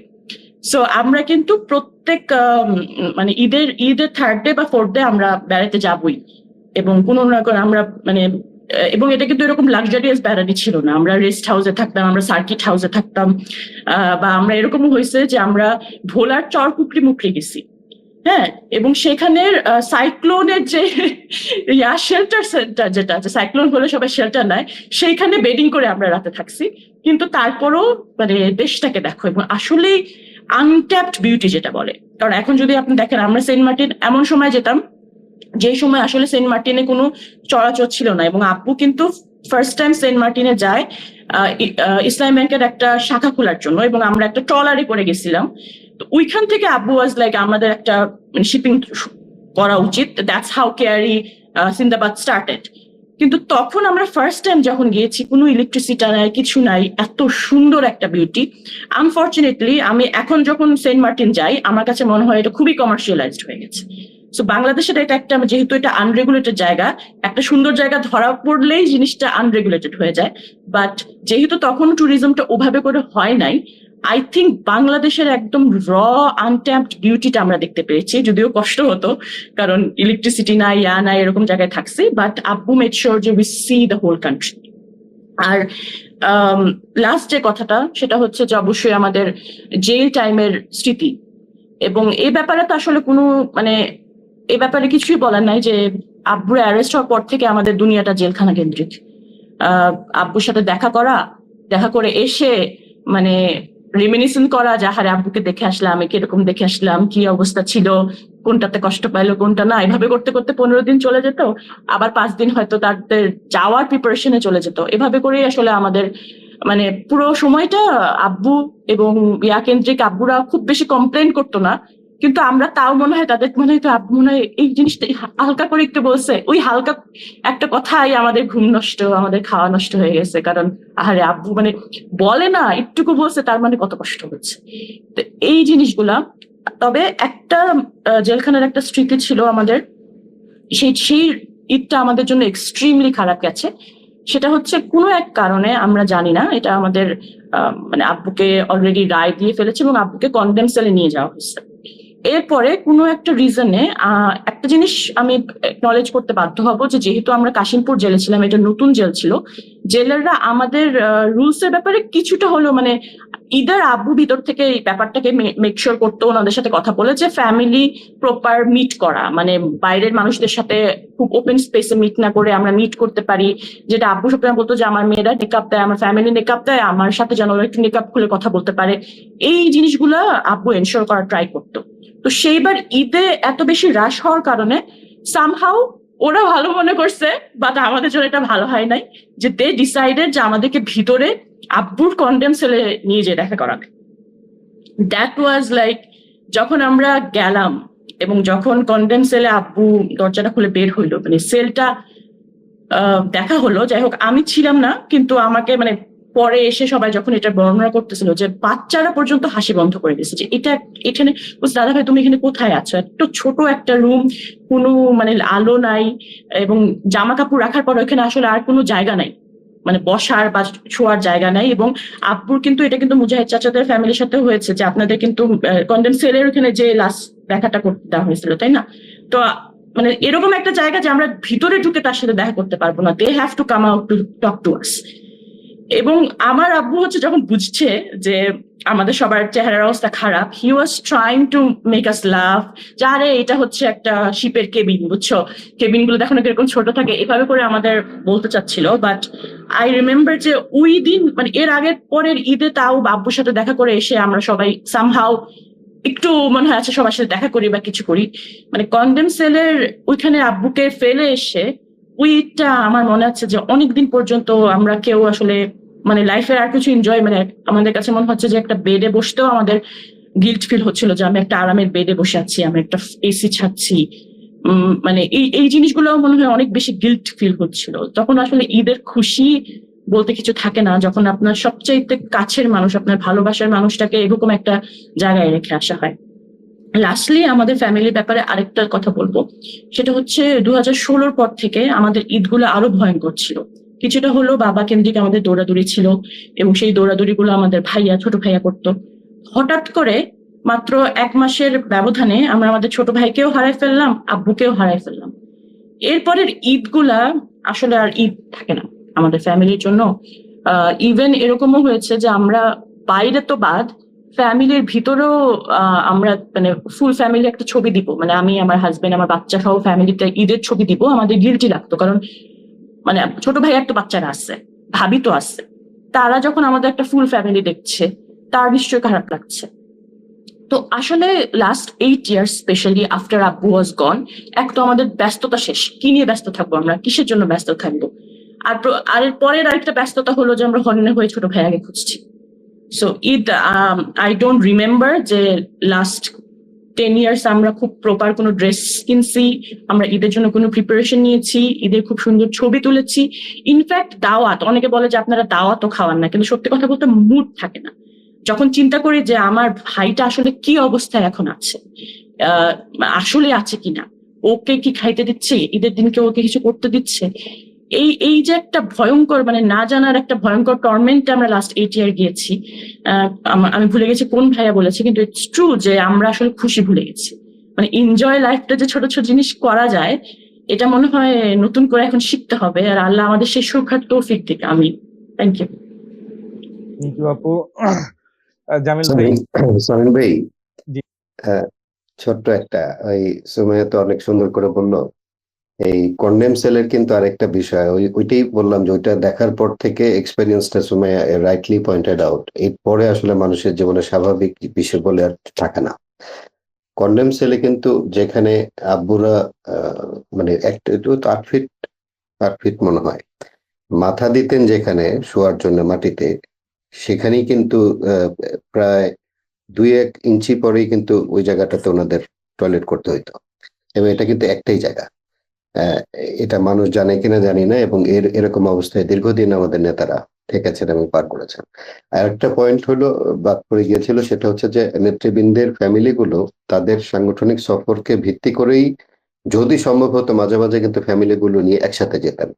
এটাও এখন সুমাইয়ার সাথে আমি একমত যে নিজেদের মধ্যে বন্ডিং তৈরির চেষ্টার অংশ হিসেবে এই ফ্যামিলি ট্যুর গুলোকে তারা যেন করে। অন্তত আমাদের গুলো তো মোটামুটি একটা অবস্থা আছেই, আমাদের এখন আমাদের পরের জেনারেশনের সাথে বন্ডিং এর ব্যাপার, কিন্তু এখন যারা দায়িত্বশীল আছেন এবং যারা হবেন, যারা দায়িত্বে থাকবেন, তারা যেন তাদের ফ্যামিলি গুলোকে সাংগঠনিক কাজের মধ্যে নিয়েই এমন ভাবে করেন যে তাদের মধ্যে যেন আমাদের এখনকার যে বন্ডিং আপনি দেখছেন, এটা আসলে চোখে দেখলে তো হবে না, এটা সামনাসামনি না আপনি বুঝবেনই না, আপনার বুঝতেই পারবেন না কে কার ভাই কে কার বোন। এরকম আমাদের মধ্যে ডিফারেন্সিয়েট আলহামদুলিল্লাহ নাই। এখানে মাসুদ সাইদি ভাইরা নাই, শামীম ভাইরা নাই, আরো অনেকে এখানে আরমান এখনো নাই, মোমেন নাই, আরো বৃহত্তর পরিবার সবাই যখন আমরা থাকবো, আপনি দেখবেন যে আমরা কিরকম খুনসুটি মজা করি। এটা ভাই আমাদের মূল ভিত্তি হওয়া উচিত। আর last but not the least হচ্ছে ঈদ সালামের কথা বাদ যাচ্ছে, এটা নিয়ে মনে হয় বলতে গেলে আরো বড় হয়ে যাবে। ওই সামর্থ্যের মধ্যেও কিন্তু আব্বু প্রত্যেক সন্তান, নাতি নাতনি এবং যাদেরকে দেয়ার তাদেরকে কিন্তু অল্প কিছু যাই পারতেন দিতেন। আমার ধারণা এই এক্সপিরিয়েন্স সবারই কম বেশি আছে। তো থ্যাংক ইউ আবার ঢোকার জন্য, সরি ফর দ্যাট। ভাইয়া যেহেতু বললো, আমি একটু মজা করে বলি, ভাই তাহলে আপনি লাকি। আমার আব্বু এই ফতোয়া দিয়ে যে ঈদ সালামি অ্যালাউড না ইসলামে, সে আমাদের জীবনও ঈদ সালামি দেয় নাই। এটা নিয়ে অনেক তার পায়ে পড়া হয়েছে, তারপরও সে দেয় নাই। তো এটা দিয়ে আপনি লাকি, তাইলে আমার নিয়ে যেত সেটা দিয়ে কাভার আপ হয়ে যেত আসলে। ওই তো, কিন্তু একটা আছে না যে টাকা পাওয়া, ওইটা হচ্ছে না, বাচ্চাদের হাতে টাকা দেওয়া যাবে না, সব দিব টাকা দিব না। তো যাক, এদিক দিয়ে ভাইয়া অ্যাটলিস্ট মানে আঙ্কেলটা মেক শিওর করছে, আমার আব্বু করে। ওয়াফি ভাই, আপনার ক্যামেরাটা একটু যদি রোটেট করতেন, মানে আপনার ফোনটা যদি রোটেট। হ্যাঁ ভাই, আপনার একটু শুনবো যে কামারুজ্জামান চাচার ঈদের আপনার সাথে কোনো স্পেশাল স্মৃতি এবং ওনার কোনো প্রিয় খাবার দাবার ঈদ উপলক্ষে। আব্বার প্রিয় খাবার বলতে ঈদে তো নর্মালি সেমাই টেম এগুলি খেতেন, তবে এমনি সচরাচর নিয়মিত উনি ভর্তা জাতীয় খাবার পছন্দ করতেন। মাছ ভর্তা অথবা অন্যান্য বেশি ভর্তা টাইপেরই, মানে মাংস টাংসের একটু অ্যাভয়েড করতেন। আর হচ্ছে স্মৃতি বলতে তো ওনার সাথে ভাইদের মধ্যে আমারই বেশি ঘোরাফেরা হয়েছে, মানে প্রায় আব্বার সাথে দেশের প্রায় 50টার অধিক জেলাতে আমি একসাথে ঘুরছি ফিরছি। তো সেক্ষেত্রে ওই সন্তান হিসেবে তো ব্যস্ততার মধ্যেও সবসময় খোঁজ রাখতেন। তো যেখানে সফরে যেতেন বলতেন, তোমরা তো আমাকে মিটিংয়ে ব্যস্ত রাখবা, আমার গাড়ি চালক আর ছেলে ওদের দুজনকে একটু এই যে ওদের খাওয়া দাওয়া, ওদের ঘোরাফেরা একটু, ওদেরকে ওরা এইখানে থাকলে বোর ফিল করবে, ওদেরকে একটু এদিক সেদিক ঘুরাও, দেখাও। এগুলি শত ব্যস্ততার মধ্যেও খোঁজ রাখতেন। আর হচ্ছে সাথে করে নিয়ে ঈদের নামাজ পড়ানো, ওই আপু যেমন বললেন যে ভাইদের রেডি করা, উনিও আমাদের এরকম সবাইকে রেডি করা, একসাথে নিয়ে যাওয়া, এইগুলি করতেন। তো এইটাই মূলত স্মৃতি আর কি। জি, আবারও সর্বশেষ জামিল ভাইয়ের কাছে আসতে চাই। মোল্লা চাচার সাথে আপনার বিশেষ কোনো স্মৃতি, আর মোল্লা চাচার প্রিয় খাবার তালিকায় মনে হয় আমি শুনেছিলাম ওই করলা ভাজি মনে হয় চাচার পছন্দ ছিল। এছাড়াও ঈদ উপলক্ষে চাচার কোনো প্রিয় খাবার ছিল কিনা? আব্বু তো আসলে মিষ্টি খেতে পছন্দ করতেন, বাট ওনার ওই ডায়াবেটিক্স এবং বাইপাস সার্জারি হওয়ার পরে উনি মিষ্টি খাওয়াটা কমাই দেন। তবে উনি ভালো মিষ্টি ভালো মিষ্টি পাইলে উনি খাইতেন, এবং উনি বলতেন যে আর একটু বেশি করে দৌড়ায় নিব, অথবা উনি যে কোনো জায়গায় উনি ব্যায়াম করতে পারতেন। হ্যাঁ, ধরেন চলন্ত লঞ্চ, তারপরে ধরেন ফেরি, এগুলোর উপরে উনি ব্যায়াম করতেন, এবং উনি মানুষ লোক লজ্জার কোনো তোয়াক্কা করতেন না। হ্যাঁ, আচ্ছা, উনি যে কাজ উনি মনে করতেন যে এটা উনি করবেন, বা অথবা এটা সংগঠনের জন্য ভালো, এরকম কাজ যখন ওনার কোনো, বা নিজের শরীর স্বাস্থ্যের ব্যাপারে ওনার খুব ইয়ে ছিল, উনি একসময় খুবই শক্তিশালী মানুষ ছিলেন।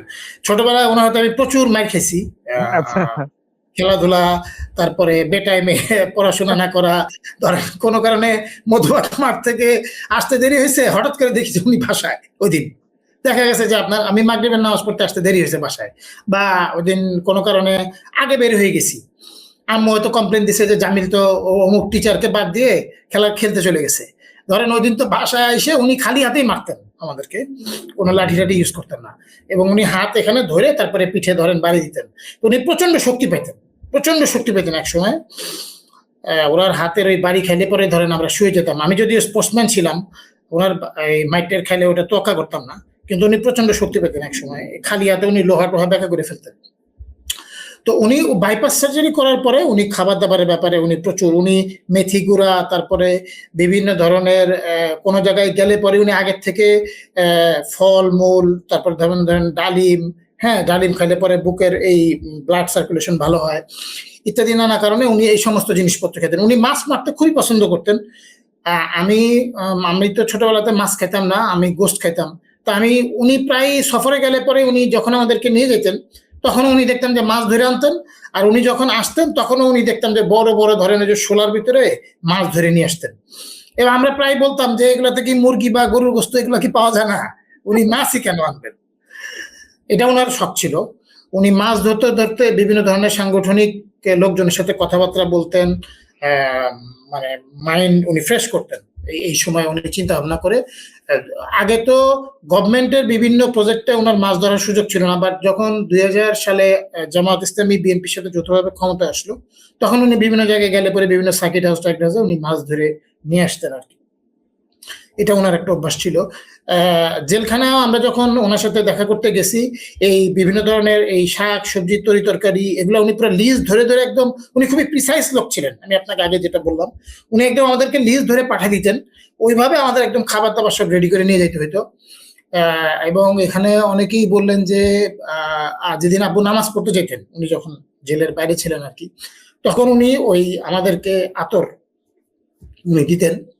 এবং ওই সুমাইয়া যেটা বললো আর কি, যে আমরা যখন প্রথম আব্বু, কামরুজ্জামান চাচা এবং মুজাহিদ চাচা সম্ভবত একই সেলে ছিলেন। আমার যতটুকু মনে পড়ে, আব্বুর যেই সেলে ফাঁসি হয়েছে, পরবর্তীতে কামরুজ্জামান চাচা এবং মুজাহিদ চাচা ও সম্ভবত জেল অথরিটিকে বললেও ওনারা ওনাদের শেষ টাইমটা ওই সেলেই পার করছেন। এটা সম্ভবত 8 নম্বর সেল, আমি যদি ভুল না করি। ঢাকা সেন্ট্রাল জেল তখন ছিল, তখন তো আপনার ছিল না, কেরানীগঞ্জ ছিল না, তখন সেন্ট্রাল জেল ছিল। ঢাকা সেন্ট্রাল জেলে 8 নম্বর সেলে ছিল। আমার মনে আছে আমরা যখন লাস্ট দেখা করতে যাই, তখন সেন্ট্রাল জেলে ঢুকে হাতের বামে একটা গোডাউন ছিল, ওই গোডাউনের পিছনে এই কন্ডেম সেলটা ছিল। আব্বু ধরেন যে তাকিক ভাই যেটা বললেন আর কি, যে আমরা যেদিন ওই সেলে ঢুকছি, প্রথমে আমি দেখতে গেছি, সেদিন আমার মনে পড়ে যে আপনার ওই সেলটার ওই আব্বুর মাথার জাস্ট আপনার একটা হাফ পার্টিশন ছিল আর কি, ওটা হচ্ছে আপনার ওই যে ইয়ে ওই টয়লেটের ওয়াল, তো ওখানে ওনাকে টয়লেট করতে হতো। উনি ওটার সামনে একটা ধরেন যে একটা কম্বল আর একটা সাদা চাদর বিছায় উনি শুয়েছিলেন, আমাদেরকে দেখছেন আর কি। তো ওইটা অবশ্য কন্ডম সেলে আমরা অবশ্য আমাদের ঈদের জন্য কখনো যাইতে হয় নাই, ওটা আমরা লাস্ট দেখা করতে গেছি। ঈদের দেখাগুলো আমরা অলওয়েজ একটা রুমের ভিতরেই করছি। সেটাও অনেকভাবে আমাদেরকে ম্যানেজ করে ওনার সাথে দেখা করতে হয়েছে। ওনার যখন ফাঁসির আদেশ হয়ে গেল তখন তো আমাদেরকে কন্ডম সেলে যাই দেখা করতে হয়েছে। ওনার অভ্যাস ছিল, উনি আব্বু অলওয়েজ পাঞ্জাবি মালিবাগের একটা কোন একটা জায়গা থেকে যিনি বানাইতেন উনি, উনি খুবই ড্রেসের ব্যাপারে উনি খুবই সাধারিতা ছিলেন। এবং আমার মনে পড়ে যে উনি আমার ব্যক্তিগত জামাতের বিভিন্ন লোকজন আমাকে বলতো যে ভাই মোল্লা ভাইকে, উনি যেহেতু একটু ডিপ্লোম্যাটদের সাথে ডিল করেন, কামরুজ্জামান চাচা কিন্তু খুবই ফিটফাট ছিলেন।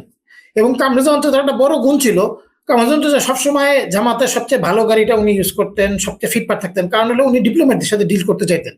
যেহেতু উনি জামাতকে রিপ্রেজেন্ট করতেন ডিপ্লোম্যাটদের মাঝে, সুতরাং ওনার ফিটফাট থাকা, ভালো গাড়ি ইউজ করা, এটা যেহেতু জামাতের একটা স্ট্যান্ডার্ডের বিষয়, এই কারণে কামরুজ্জামান চাচা এটা মেনটেন করতেন। কিন্তু আব্বু এটা মেনটেন করতেন না।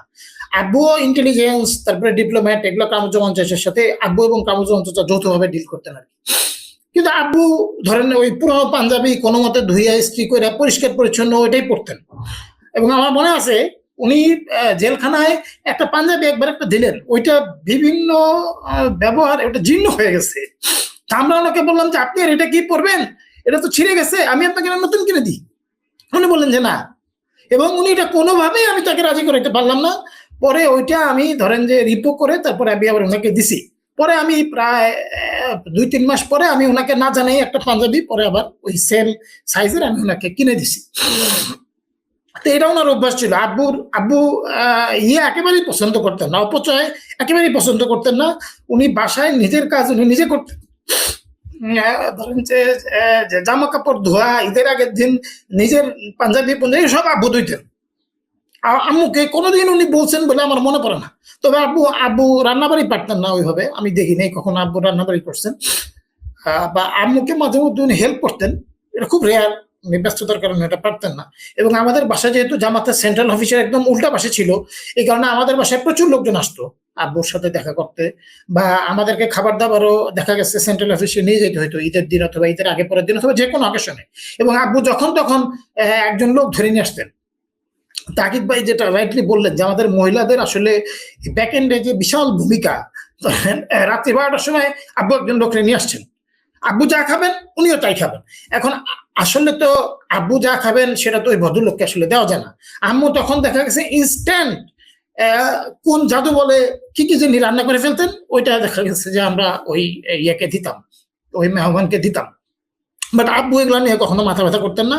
এবং আব্বু জামাতের, আমার ধারণা জামাতের সবচেয়ে কম দামি গাড়ি, সবচেয়ে ধরেন ওনার যে টেবিল চেয়ার ছিল, আমি একদিন ওনার রুমে গেছি যখন জামাত অফিসকে রেড করে, যখন জামাত অফিস বন্ধ করে দেওয়া হলো, আপনার এটিএম আজাদ চাচাকে যখন গ্রেপ্তার করে নিয়ে গেল, তারপরে আমি একদিন আব্বুদের রুমে, এখানে অনেকে জানেন যে আমি জামাতের আর্কাইভ সংক্রান্ত একটা কাজের সাথে দীর্ঘদিন জড়িত ছিলাম।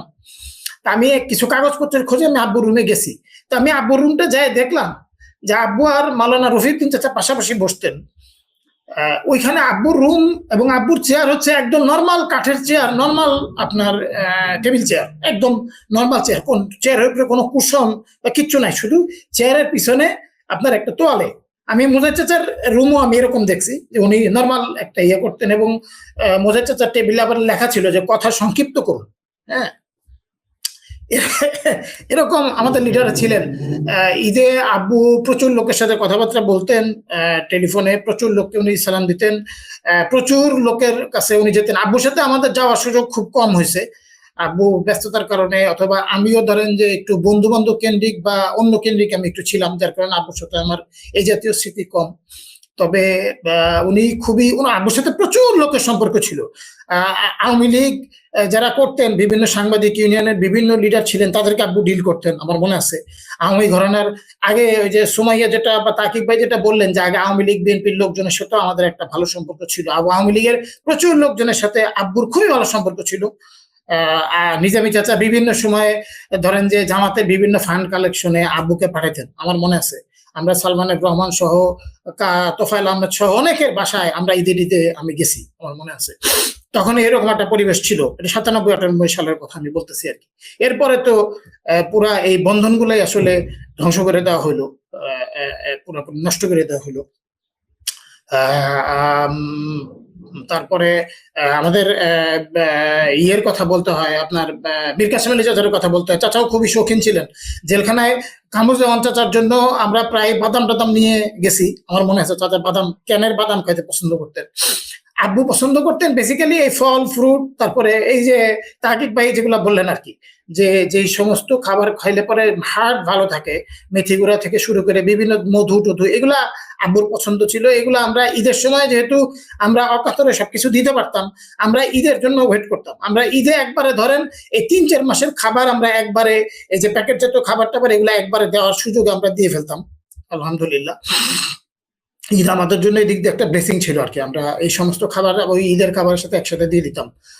এরকম অসংখ্য স্মৃতি আসলে আছে আমাদের প্রত্যেক ফ্যামিলিরই, বা আমাদের সম্মিলিত স্মৃতিও অনেকের সাথে অনেকের আছে আর কি।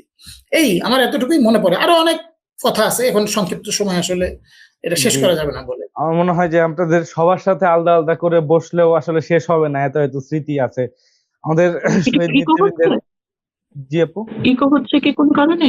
আমার মনে হয় নাকি আমারটা তো ঠিক আছে? ঠিক আছে। আমার মনে হয় যে আমাদের শহীদ নেতৃবৃন্দের এত এত স্মৃতি আপনাদের কাছে আছে, আপনাদের সাথে মানে আমার মনে হয় যে খালি শুনতেই থাকি। এবং তাদের ত্যাগ বা সংগ্রাম যে কত বেশি ছিল, এটা তো আসলে আমরা এখান থেকে বুঝবো না। আপনারা যতটুকু হয়তো বা তাদের কাছাকাছি ফিল করার চেষ্টা করছেন, কিন্তু তাদের পুরোটা তো আসলে কেউই আমরা বুঝবো না।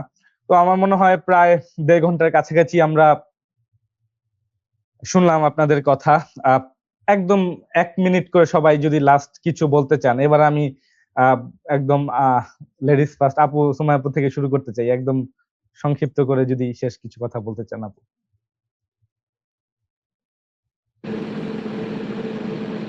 আপু থেকে শুরু করতে চাচ্ছি। আমার একটু ইকো হওয়ার কারণে শুনতে পাচ্ছিলাম না। আমি বলতে চাচ্ছি যে একদম শেষ কিছু কথা, একদম প্রায় সময় শেষ, লাস্ট 1 মিনিটে যদি আপনি কিছু বলতে চান। আচ্ছা, প্রথমত তো সবাইকে ঈদ মোবারক। আমার কাছে মনে হয় যে আমরা যারা লাস্ট 17 ইয়ার্স এর এই অর্ডিলটা পাস করেছি, আমরা বলতে পারবো যে প্রথমত হচ্ছে টু হ্যাভ আনবদার্ড ঈদ, যে ঈদে আমাদের চিন্তা করতে হবে না যে আমাদের প্রিয়জন কোথায় আছে, কি অবস্থায় আছে। আমরা একসাথে হতে পারবো, যেখানে ইচ্ছা সেখানে যেতে পারছি, যার সাথে ইচ্ছা তার সাথে দেখা করতে পারছি। এই যে basic right as a person, as a Muslim, এই জিনিসটা যে কতটা বড় ব্লেসিং হতে পারে, এটা আসলে মানুষ বুঝে নেয় যে আমরা এটাও পারিনি। সো আই থিঙ্ক আমাদের এবারের ঈদটা প্রথমত আমরা আছি, আমাদের শহীদ পরিবার তো আছেনই, এবং অনেক জুলাইয়েরও অনেক শহীদ পরিবার আছেন যারা তাদের প্রিয়জনদের ছাড়া এখন ঈদ করছেন। এবং এটা এমন একটা ক্ষত, টাইম নেভার হিলস, এমন একটা স্পেস, একটা ভ্যাকিউম যেটা কখনোই শেষ হবে না। সো এখানে যে কিছুদিন আগে একজন বললো না যে আবেগ দিয়ে কোনো কাজ নাই, কিন্তু এই আবেগগুলা তো আসলে শেষ হওয়ার মতো না। আর these are the real running force of our country, তাই না? একটা মানুষ সে তার সর্বস্ব দিয়ে একটা কি বলবো, একটা অন্যায়ের বিরুদ্ধে দাঁড়িয়েছিল, সেটা সে জেলে দাঁড়িয়ে থাকুক, ফাঁসির কাস্টে দাঁড়িয়ে থাকুক, অথবা রাস্তায় দাঁড়িয়ে থাকুক, এবং সেই স্ট্রাগলটা করতে করতে তারা জীবন দিয়ে ফেললো। এবং এই একটা মানুষ ছিল না, তার সাথে একটা পুরো কমিউনিটি ছিল। সো ওয়েন সামবডি গোজ, আল্লাহ যেটা বলেছেন যে একটা মানুষকে মারা একটা হিউম্যানিটিকে মারার সমান। কারণ একজন মানুষ চলে গেলে তো শুধু একটা মানুষ যায় না, তার সাথে তার পুরো কমিউনিটিরই লাইফ শেষ হয়ে যায়। তো এত শহীদ আমাদের বাংলাদেশের মাটিতে। সো এখানে আবেগটা অবশ্যই ইম্পর্টেন্ট, এবং যত যেই এটাকে ডাউন প্লে করার চেষ্টা করুক না কেন, আমার শেষ কথা এটাই থাকবে যে আমরা আমাদের শহীদ এবং শহীদের চেতনার যে আবেগ আছে সেটাকে আমরা জাগ্রত রাখবো, এরকম বিভিন্ন প্রোগ্রাম নিয়ে আরো বেশি কথা হোক। যত বেশি কথা হবে, যত বেশি আমরা স্মৃতিচারণ করব, আমরা একজন আরেকজনের সাথে শেয়ার করব, তত মানুষ মনে রাখবে। সো আমাদের এই ন্যারেটিভটা চালিয়ে যেতে হবে ইনশাল্লাহ। এবং সেই সাথে সাথে আমাদের নতুন একটা দায়িত্ব আমাদের সংগঠনের কাছে এসেছে, সাংগঠনিক পরিবারগুলোর কাছে এসেছে, যে আমরা যারা এখানে নতুন ভাবে মেম্বার অফ পার্লামেন্ট হয়েছি, আমরা রাজনীতিতে সচেতন হয়েছি, অ্যাক্টিভ হচ্ছি, আমাদের দায়িত্ব আরো অনেক বেশি বেড়ে গেছে। আমাদেরকে মানুষের সামনে যাওয়ার, আমাদের ঈদটাকে নতুন ভাবে গ্রহণ করার, এবং লাস্ট 17 ইয়ার্সে ঈদ যে আমাদের একটা কালচার, ইসলামিক সে কালচারটাকে ডেভিয়েট করে এটাকে একটা সেলিব্রেশনই টাইপের একটা কালচারে পরিণত করা হয়েছে। সো আমাদের কিন্তু এটাও মনে রাখতে হবে যে আমাদের যে আইডিওলজিক্যাল যে স্ট্রাগলটা, সেটা শুধুমাত্র পলিটিক্যাল স্ট্রাগল না, এটা একটা লাইফস্টাইলের স্ট্রাগল, এবং সেটার সাথে কালচার একটা বড় ভূমিকা পালন করে। এবং আমাদের প্রত্যেকটা বাবারা কিন্তু দেখেন যে মেক শিওর করছে যে ঈদের সব রকমের অ্যাসপেক্ট যেন কভার হয়, because they wanted to make sure যে আমরা এটাকে জিয়ে রাখি। তো আমার শেষ কথা এটাই হবে যে আমরা এই স্ট্রাগলটা যেন জারি রাখি, আমরা আমাদের ইমোশনটাকে যেন রিয়ালিটির কারণে মানে নরম হতে না দেই, ম্লান হতে না দেই, এটাকে চালিয়ে রাখি। আল্লাহ আমাদের সে তৌফিক দিন, এবং আমাদের সবার যে স্যাক্রিফাইস আছে সেই স্যাক্রিফাইসের বিনিময়ে আল্লাহ বাংলাদেশকে একটা সুন্দর, শান্তিপূর্ণ, ক্ষুধাভীরু, আল্লাহর ভালোবাসায় সিক্ত একটা দেশ হিসেবে কবুল করুক। আমিন। আমিন। অনেক ধন্যবাদ ওয়াফি ভাই। আমরা একদম শেষ দিকে আছি, আপনার যদি শেষ কোনো কথা থাকে 1 মিনিটে।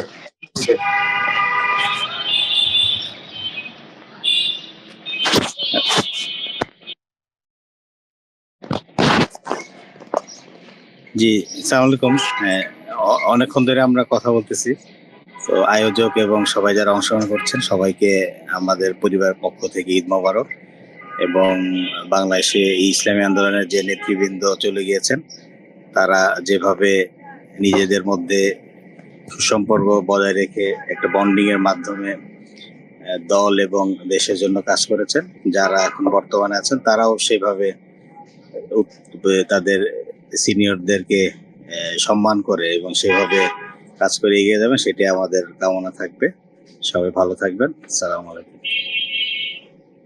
জি, এই পর্যায়ে জামিল ভাই আপনার থেকে শুনতে চাই শেষ কিছু কথা।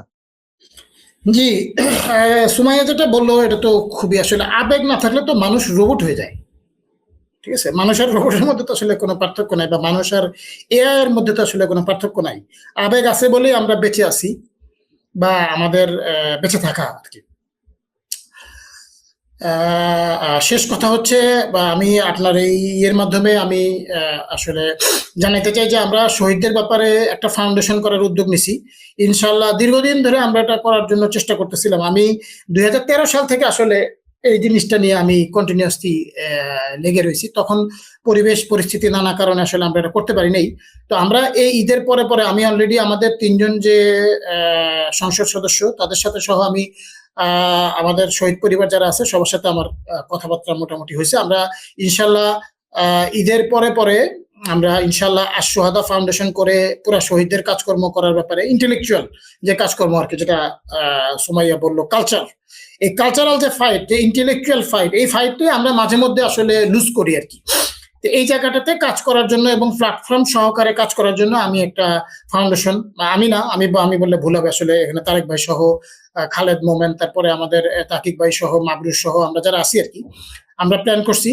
আমরা ইনশাল্লাহ খুব শীঘ্রই এটা লঞ্চ করব, এবং ইনশাল্লাহ এই শুহাদা ফাউন্ডেশনের আন্ডারে আমরা প্রত্যেকের ব্যাপারে, এখন যদিও বই পুস্তকগুলো আমরা নিজস্ব উদ্যোগে পাবলিশ করছি শহীদদের ব্যাপারে, তখন আমরা এই শুহাদা ফাউন্ডেশনের উদ্যোগে আমরা এটা সম্মিলিতভাবে প্রকাশ করব। এবং এটা শুধু বই না, আপনার ওয়েবসাইট, ব্লগ থেকে শুরু করে বিভিন্ন ডকুমেন্টারি যেগুলো করা হয়েছে, এবং ভবিষ্যতে আমরা এই ফাউন্ডেশনের আন্ডারে এই কাজগুলো করব, এবং আমরা ভবিষ্যতে আরো বড় আকারে মুভি টাইপেরও করার আমরা চিন্তা ভাবনা করতেছি ইনশাল্লাহ। আল্লাহ যেন আমাদেরকে তৌফিক দান করেন। আমরা শহীদ পরিবারের পক্ষ থেকে আমি আবারও আয়োজক যারা আছে তাদেরকে ধন্যবাদ জানাতে চাই, এবং দেশবাসীর কাছে দোয়া চাই যেন আল্লাহ তাআলা এই সংগঠন এবং এই শহীদদের ব্যাপারে স্পেসিফিক্যালি ইন্টেলেকচুয়ালি এবং কালচারালি আমাদেরকে আমাদের যে ক্ষুদ্র প্রয়াস আছে আল্লাহ যেন এগুলো কবুল করেন, আমরা অতীতে যা করছি এবং ভবিষ্যতে আমরা যে প্ল্যান নিছি আল্লাহ যেন এটা আমাদেরকে সার্থকভাবে মানে ইমপ্লিমেন্টেশন করার জন্য আল্লাহ যেন আমাদেরকে কবুল করেন, এবং ওনার রহমত যারা আল্লাহ যেন আমাদেরকে এটা করার জন্য আল্লাহ আমাদেরকে যেন তৌফিক দেন। ওয়া তৌফিক ইল্লা বিল্লাহ। আমি দেশবাসীকে আবারও ঈদ মোবারক এবং শুভেচ্ছা জানাচ্ছি। শুকরিয়া। আসসালামু অনেক আলাইকুম। ধন্যবাদ ভাই, অনেক বিশাল একটি কর্মযোগ্য হাত দিয়েছেন, আল্লাহ আপনাদের কবুল করুক। তাহকিক ভাই। জি, অনেকক্ষণ তো হলো। সবাইকে আমার এবং আমাদের পরিবারের পক্ষ থেকে ঈদ মোবারক। আসলে তারেকদের ওখানে মনে হয় কালকে ঈদ, পরশু আমরা। তা দেশের বাইরে যারা আছেন আমাদের শহীদ পরিবারগুলোর পক্ষ থেকে সবাইকে ঈদ মোবারক। আর এখানে অনেক কথা তো এসছে, জামিল ভাই যেটার কথা বললেন সেটা, প্লাস আমি যে আমরা বারবার যে বন্ডিং এর কথা বললাম, মূল হচ্ছে কি এই যাদেরকে নিয়ে আপনি বসছেন এটাও কিন্তু একটা পড়াশোনা, অ্যানালাইসিস, চিন্তার বিষয় যে আল্লাহ তাআলা তাদেরকে কেন কবুল করলেন।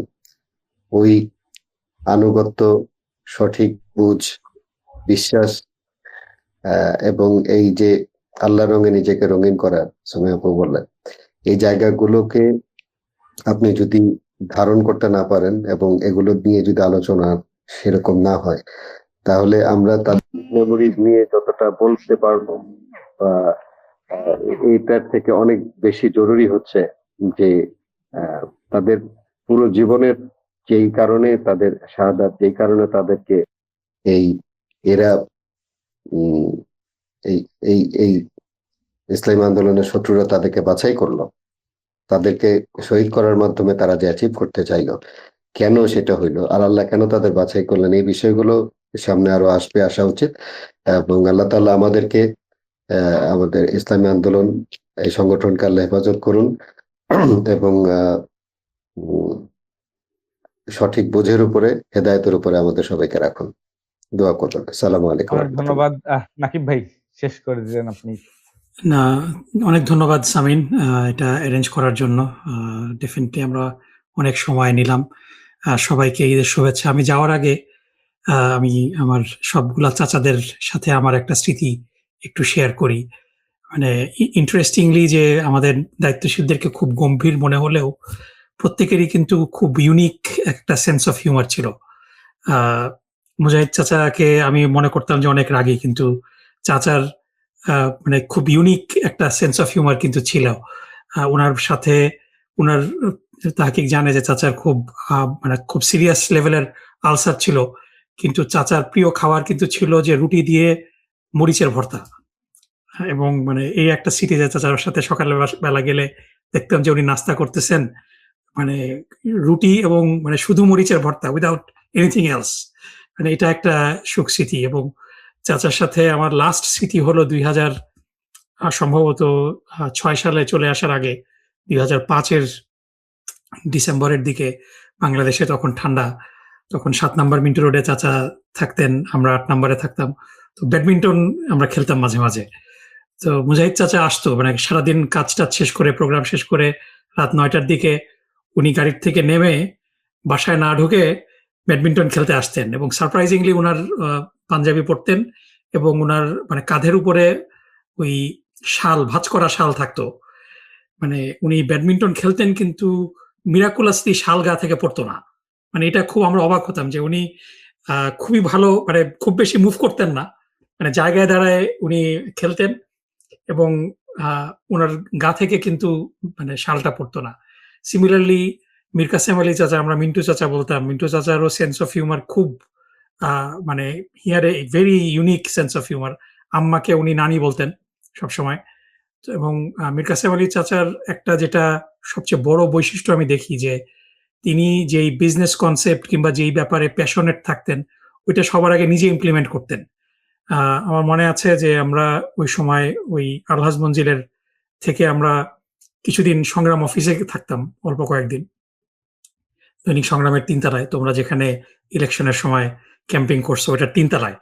আমি তো 20 বছর জানি না কি অবস্থা এখন, ওটা আগের মতো আছে কিনা।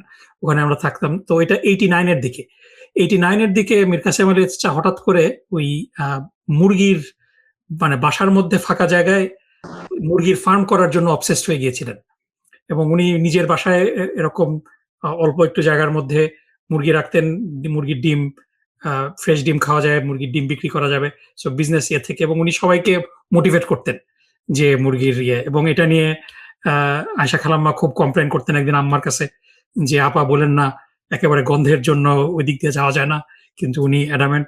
একদিন এরকম উনি আমাদের বাসায় আসছেন, এসে আমি চা দিচ্ছি, তো ওই ডাইনিং টেবিল এবং তার মাঝখানে কিছু ফাঁকা জায়গা আছে, তো আমাকে চাচা বলতেছেন যে এখানে 10টা মুরগির খাঁচা বসাইলে কেমন হয়। মানে ডাইনিং এর পাশেই মুরগির খাঁচা। তো তো এটা কিন্তু পরে এআইটি, এবং এটা ওয়ান অফ দ্য লাইক আমাদের ইয়ারলি 3 crore টাইপের টার্নওভার টাইপের একটা প্রতিষ্ঠান পরে হয়েছে এটা থেকে। সময় Yeah. উনি খুব এরকম মজা করতেন সবসময় আমার। এবং লাস্ট চাচার সাথে স্মৃতি হলো 2004 সালে রোকন সম্মেলনে, এবং এটা মনে হয় মানে মানে সমস্ত রোকনদেরকে নিয়ে শেষ রোকন সম্মেলন ছিল। তো তখন মীর কাসেম আলী চাচাকে সবসময় খাদ্য বিভাগের দায়িত্বে রাখা হতো। তো ওই সময় পল্টন ময়দানে আমাদের রোকন সম্মেলন হচ্ছিল। তো লাঞ্চ টাইমে খাবার আসলো একদম মানে যেখানে একেবারে স্টেজ থেকে শুরু করে প্রোগ্রামের শেষের যে জায়গাটা, ওই জায়গায় তখন চাচা ঘোষণা দিলেন যে আমরা রেকর্ড ব্রেক করব আজকে, যে 2 মিনিটের মধ্যে সবার কাছে খাবার পৌঁছায় যাবে। এবং মানে অ্যামেজিংলি ট্রাক থেকে খাবার দেওয়া শুরু করলো, সবাই ওই প্রত্যেকে পাস করা শুরু করলো একেবারে স্টেজ পর্যন্ত। স্টেজেও কিন্তু অন্য জায়গা থেকে খাবার আনা হয়নি, সেম খাবার, এবং ওই 2 মিনিটের মধ্যে সবার কাছে খাবার পৌঁছে গেল। এবং মানে মীর কাসেম আলী চাচার এই সেন্স অফ হিউমারটা এবং ইফেক্টিভনেস এবং নিজে সবকিছু করে মানে শাহাদাত আলান নাস যে কনসেপ্টটা, এটা সবসময় সবাইকে ইন্সপায়ার করে। কামরুজ্জামান চাচারও সেন্স অফ হিউমারটা কিন্তু বোঝা যায় না, উনি খুব মানে গম্ভীর থাকতেন সবসময়, কিন্তু খুব মজা করতেন। আমরা মিরবাগে আমাদের যে মসজিদ ছিল, যে মসজিদে আমরা জুমার নামাজ পড়তাম, সেই মসজিদের ইমাম সাহেব একটু হালকা ধরনের মানুষ ছিলেন, মানে যে কেউ ওনার কাছে কোনো সিলি বিষয় নিয়ে রিকোয়েস্ট করলেও উনি ওইটার জন্য দোয়া করার জন্য উনি বলতেন। যেমন মানে কারো মানে আরো 10 মাস পরে সন্তান হবে এরকম, সে আজকে দোয়া চাচ্ছে, এরকম একটা বিষয় নিয়ে চাচা একটু অ্যানয়েড হইলেন একবার জুমার নামাজ পড়ে। আমাকে এসে বলতেছে যে চাচা একটা কাজ করতে পারবা, খুব সিরিয়াসলি। বললাম যে জি চাচা বলেন। মানে ইট ওয়াজ প্রবাবলি 92-93 এরকম সময়।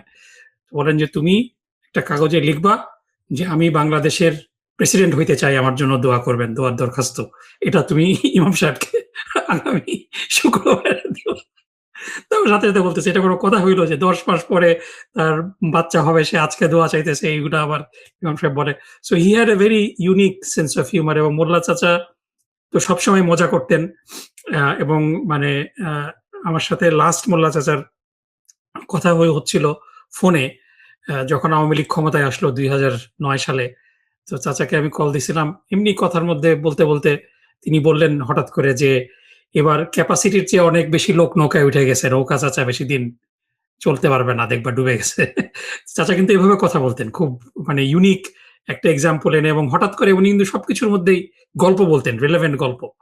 তো এই বিষয়গুলা আমি সবসময় দেখেছি যে মানে আমাদের নেতৃবৃন্দকে আমরা অনেক গম্ভীর মনে করি, কিন্তু all of them had very unique sense of humour, এবং তারা দে ওয়ার ভেরি অ্যাপ্রোচেবল, এবং এটা আমাদের সবাইকে ইন্সপায়ার করে। এবং আমরাও কিন্তু চাচাদের সাথে থেকে কিন্তু খুব বেশি দূরত্ব মেনটেন করতাম না, এই কারণে খুব ফ্রিলি কথা বলতাম, এবং কথা বলতে হেজিটেট করতাম না, কখনো অ্যাপ্রোচ করতে হেজিটেট করতাম না।